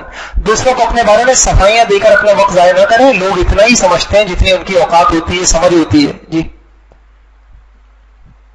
اچھا, اب برے بولوں کا ایک حل ہمارے پاس آ گیا. بہت ساری زندگی میں مسائل لڑائیاں اس لیے پیدا ہو رہی ہیں، ایک آدمی غلطی پر ہے لیکن ہم بھی تلے ہوئے ہیں اپنی صفائی پر، ہم بھی تلے ہوئے ہیں اپنی بات منوانے پر، ہم بھی تلے ہوئے ہیں اپنی بات بڑھانے پر، ہم بھی تلے ہوئے ہیں ناسمجھ کو سمجھدار بنانے پر، اور ہم بھی تلے ہوئے ہیں اپنے دلائل دینے پر، وہ سمجھتا نہیں، ہم سمجھانا نہیں چھوڑ۔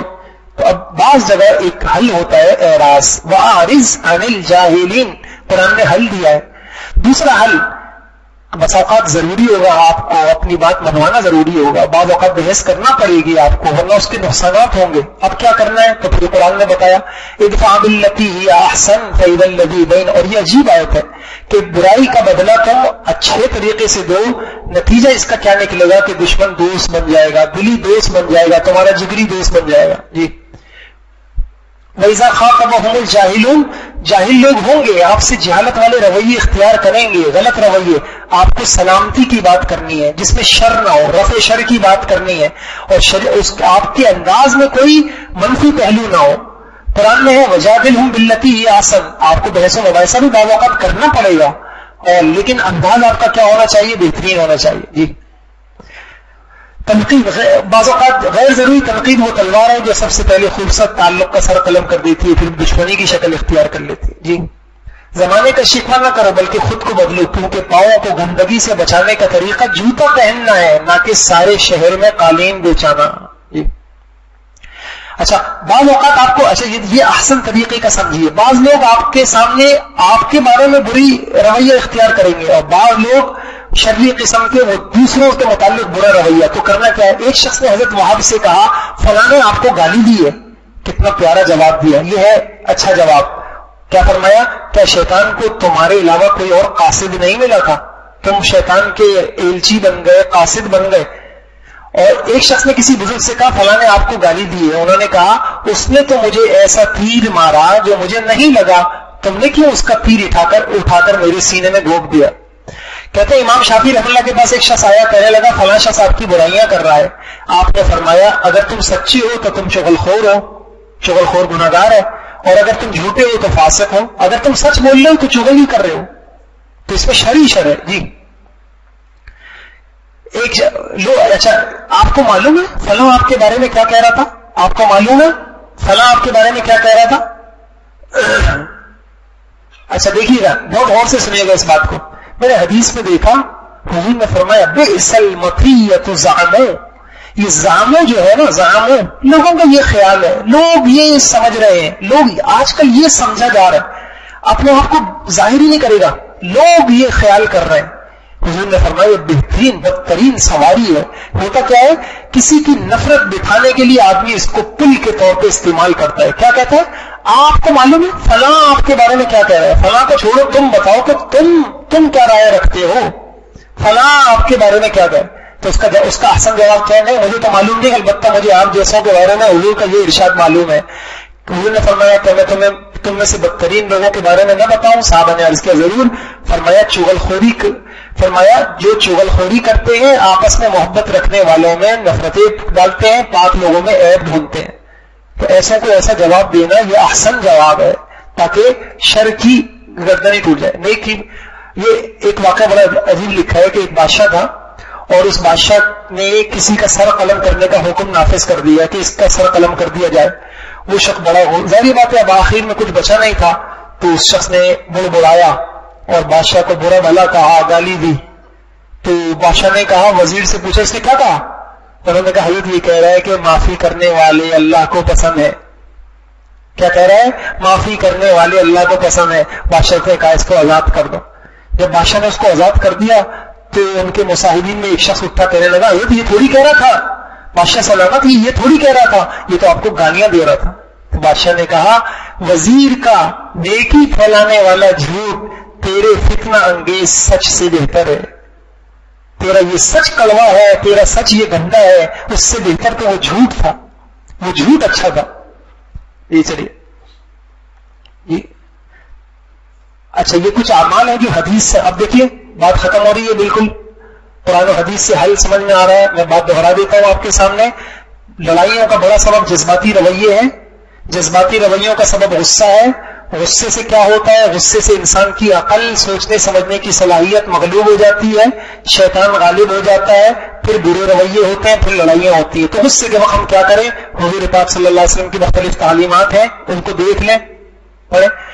اعوذ باللہ، دیکھیں قرآن میں ایک جگہ نہیں، میں نے آپ کو کتنی آیتیں دکھیں، وَإِمَّا يَنزَغَنَّكَ وَقُلْ لِعِبَادِي يَقُولُوا الَّتِي هِيَ أَحْسَنُ إِنَّ الشَّيْطَانَ يَنزَغُ بَيْنَهُمْ۔ تو یہ سارا شیطان کا کھیل ہے۔ ہم اتنے ایسے بنے کہ شیطان ہماری زندگیوں پہ حاوی نہ ہو۔ شیطان، اعوذ باللہ من الشیطان الرجیم پڑھ لیں، وضو کر لیں، کھڑے ہو تو بیٹھ جائیں، بیٹھے ہو تو لیٹ جائیں، جس پر غصہ ہے اس کے سامنے سے ہٹ جائیں، کسی اچھی صحبت میں چلے جائیں، اللہ کے ذکر میں مشغول ہو جائیں، درود شریف پڑھنا شروع کر دیں۔ جس پر غصہ آ رہا ہے حق الواسع بات نہ کریں، نہ کوئی معاملہ کریں، وہی بات ہے، ورنہ جو بات ہوگی جذباتی ہوگی۔ یہ سوچ لیں غصہ انسان کو اس طرح خراب کر دیتا ہے، اس کے ایمان کو، جیسے ایل و شہد کو۔ یہ سوچ لیں کہ میں بھی اللہ کا خطاوار ہوں، اگر میری خطاؤں پر اللہ نے مواخذہ کیا تو نجات مشکل ہو جائے گی، نیز دوسروں کی خطاؤں کو درگزر کرنے پہ امید ہے کہ میری خطائیں معاف ہو جائیں گی، لہٰذا جس پہ غصہ آ رہا ہے اس کو درگزر کر رہے ہیں۔ یہ عجیب پرانی مراقبہ ہے، اور یہ قرآن کی آیت سے بھی نکلتا ہے۔ آپ نے سنا ہوگا ایک کا واقعہ، حضرت عائشہ پہ تہمت لگی اور حضرت ابو بکر رضی اللہ تعالیٰ عنہ نے، جو حضرت مستہ ان کے رشتہ دار تھے، ان کی کفالت کرتے تھے، وہ بھی اس میں شریک ہو گئے تھے، تو حضرت ابو بکر رضی اللہ عنہ نے ان کا خرچہ بند کر دیا اور غصہ ہو گئے۔ تو قرآن کی آیتیں ہو گئی الا تحبون ان یغفر اللہ لکم۔ یہ عجیب مراقبہ ہے کہ تم نہیں چاہتے کہ اللہ بھی تمہیں معاف کرے۔ کون نہیں چاہتا؟ کس کی غلطیاں نہیں ہیں؟ تو کہتے ہیں دنیا میں لوگوں کی اتنی پکڑ کرو جتنی پھر تمہیں اپنی وہاں کروانی۔ وہ اعلی شیخ کا واقعہ ہے، ایک واقعہ لکھا ہے، ایک بزرگ کے سامنے کسی نے بہت غصے میں آ گئے، دوسرے نے کہا معاف کر دے، کہا کتنا معاف کرو اس کو، ایک حد ہوتی ہے، کتنا معاف کرو؟ اور بزرگ نے بڑا اچھا جواب دیا، جتنا اللہ کے دربار میں اپنی خطاؤں کی معافی چاہیے اتنا معاف کرو، جتنا۔ تو یہ عجیب مراقبہ ہے، یہ آیت یاد کر لیں، الا تحبون ان یغفر اللہ لکم، اپنے آپ سے کہیں کہ تو نہیں چاہتا کہ اللہ بھی تجھے معاف کرے؟ کیا تو نہیں چاہتا اللہ بھی تجھے معاف کرے؟ اللہ سے طے کر لیں، یا اللہ معافی دے رہا ہوں، وہاں مجھے معافی دے دیے گا۔ یہ بہت زبردست اللہ والوں کے یہ بڑے قرآن و حدیث سے حل ہے، یہ ہے۔ اور اگر پھر انسان سے کچھ ہو جائے تو وہی بات ہے کہ آدمی کچھ خرچہ کرے، صدقہ کرے، نفلیں پڑھے، روزہ رکھے، اپنے اوپر جرمانہ کرے۔ یہ 10 حل لکھے ہیں، یہ اللہ والوں نے لکھے ہیں، یہ قرآن میں بھی ہیں، حدیثوں میں بھی ہیں جی۔ بس یہ انشاءاللہ یہ نشست ختم ہوئی، اور اگلی نشست میں نے آپ کو عرض کر دی۔ آج کی ساری بات کا خلاصہ یہ ہوا کہ لڑائیوں کا عمل جذباتی رویے ہے، تو پہلا کام تو اپنی زندگی سے جذباتیت کو نکالنا ہے۔ اس کے لیے اکثر اوقات خاموش رہنا ہے، خاموشی کی۔ مولانا طارق جمیل صاحب کے بعد کچھ لوگ آئے، مولانا مجھے کہنے لگے مولانا بیان تو سکھا دیں، اور انہوں نے کہا بولنا بہت سیکھ لیا، ذرا خاموش رہنا بھی سیکھ لو۔ بولنا بہت سیکھ لیا تم لوگوں نے، اب ذرا خاموش رہنا بھی سیکھ لو۔ تو میں نے عرض کیا کہ ہم یہ مشق کر لیں، اور اس کے لیے میں نے آپ کو کتاب بتائی ہے، اپنے گھروں میں اس کی تعلیم کرائیں، بار بار پڑھیں، بار بار پڑھیں، بار بار پڑھیں، بہت فائدہ ہوگا۔ دوسرا کام یہ کریں کہ کوشش کریں کہ ہمارے بولوں میں وقول لہ قولا لینا، وقل لعبادی یقولوا التی ہی احسن، اور اسی طریقے سے اچھے بول ہمارے آ جائیں، اور اچھا بولنا ہم سیکھیں، لہجہ ہمارا اچھا ہو جائے، چہرے کے تاثرات ہمارے اچھے ہو جائیں، ہمارا انداز متواضع ہو جائے، یہ بات۔ اور سب سے مشکل ترین جو کام ہے کہ عموماً جب لوگ ہمارے ساتھ برے رویے اختیار کریں تو اب ہمیں کیا کرنا ہے؟ کیا ہم پہلا کام یہ ہے کہ جتنا اعراض کر سکتے ہو، اعرض عن الجاہلین، قرآن کی بہترین آیت، ہمیں نظر انداز کرنا سیکھ لیں۔ ہم نظر انداز، ہر چیز سے الجھنا، اور کیوں نظر انداز کرنا ہے؟ اس کے لیے یہ سوچنا ہے کہ ہم اس کام کے لیے نہیں آئے، میرے کاموں میں فرق آئے گا، میری منزل پھیکی پڑ جائے گی، کس کس سے الجھوں گا، کس کس کو سمجھاؤں گا، کس کس کے سامنے صفائیاں پیش کروں گا، کس کس کو بتاؤں گا۔ اپنا کام کرو، ہم اونچے مقصد کے لیے جینا سیکھیں۔ اپنی زندگی میں روزمرہ کے اعمال میں قرآن کی تلاوت، ذکر، اعمال، ان کو اتنا داخل کر دیں کہ آپ کے پاس ان فضولیات کا وقت ہی نہ بچے۔ ارے بھائی اس سے لڑوں یا اپنا ذکر پورا کروں، اس سے لڑوں یا اپنی تلاوت پوری کروں، اپنی جماعت میں شریک ہوں یا میں اس سے لڑوں۔ تو یہ چیز انشاءاللہ۔ اور دوسرا کام یہ ہے کہ بعض اوقات کرنا پڑے گی، بحث بھی کرنا پڑے گی۔ تو اب کیسے بحث کرنا پڑے گی؟ بعض اوقات تنبیہ بھی کرنا پڑے گی، بعض اوقات ناراض بھی ہونا پڑے گا، بعض اوقات سخت سست بھی کہنا پڑے گا، بعض اوقات ڈانٹنا بھی پڑے گا۔ اگلی نشست بہت اہم ہے۔ سارے قرآن حدیث سے سال تک میں لگا رہا کہ مجھے کوئی اصول ہاتھ آ جائے تو میں حضور کی زندگی سے، ابھی تو کچھ باتیں اور بھی تھی، اگلی نشست میں انشاءاللہ ساری حضور کی زندگی کہ حضور کیا کرتے تھے، جب لوگ حضور کے ساتھ برا رویہ کر لیتے تھے اور حضور نے تنبیہ کرنی ہوتی تھی، اس میں حضور نے ڈانٹا بھی ہے. یعنی آپ دیکھیے کہ بعض اوقات حضور نے اتنے سخت الفاظ بھی استعمال کیے. تو سخت الفاظ کب استعمال، تنبیہ کیسے کرنی ہے، کب کرنی ہے، کتنی کرنی ہے، کیسے کرنی ہے، کیوں کرنی ہے، یہ سارا طریقہ ہم انشاءاللہ اگلی نشست میں سیکھیں گے. اللہ مجھے آپ کو عمل کی توفیق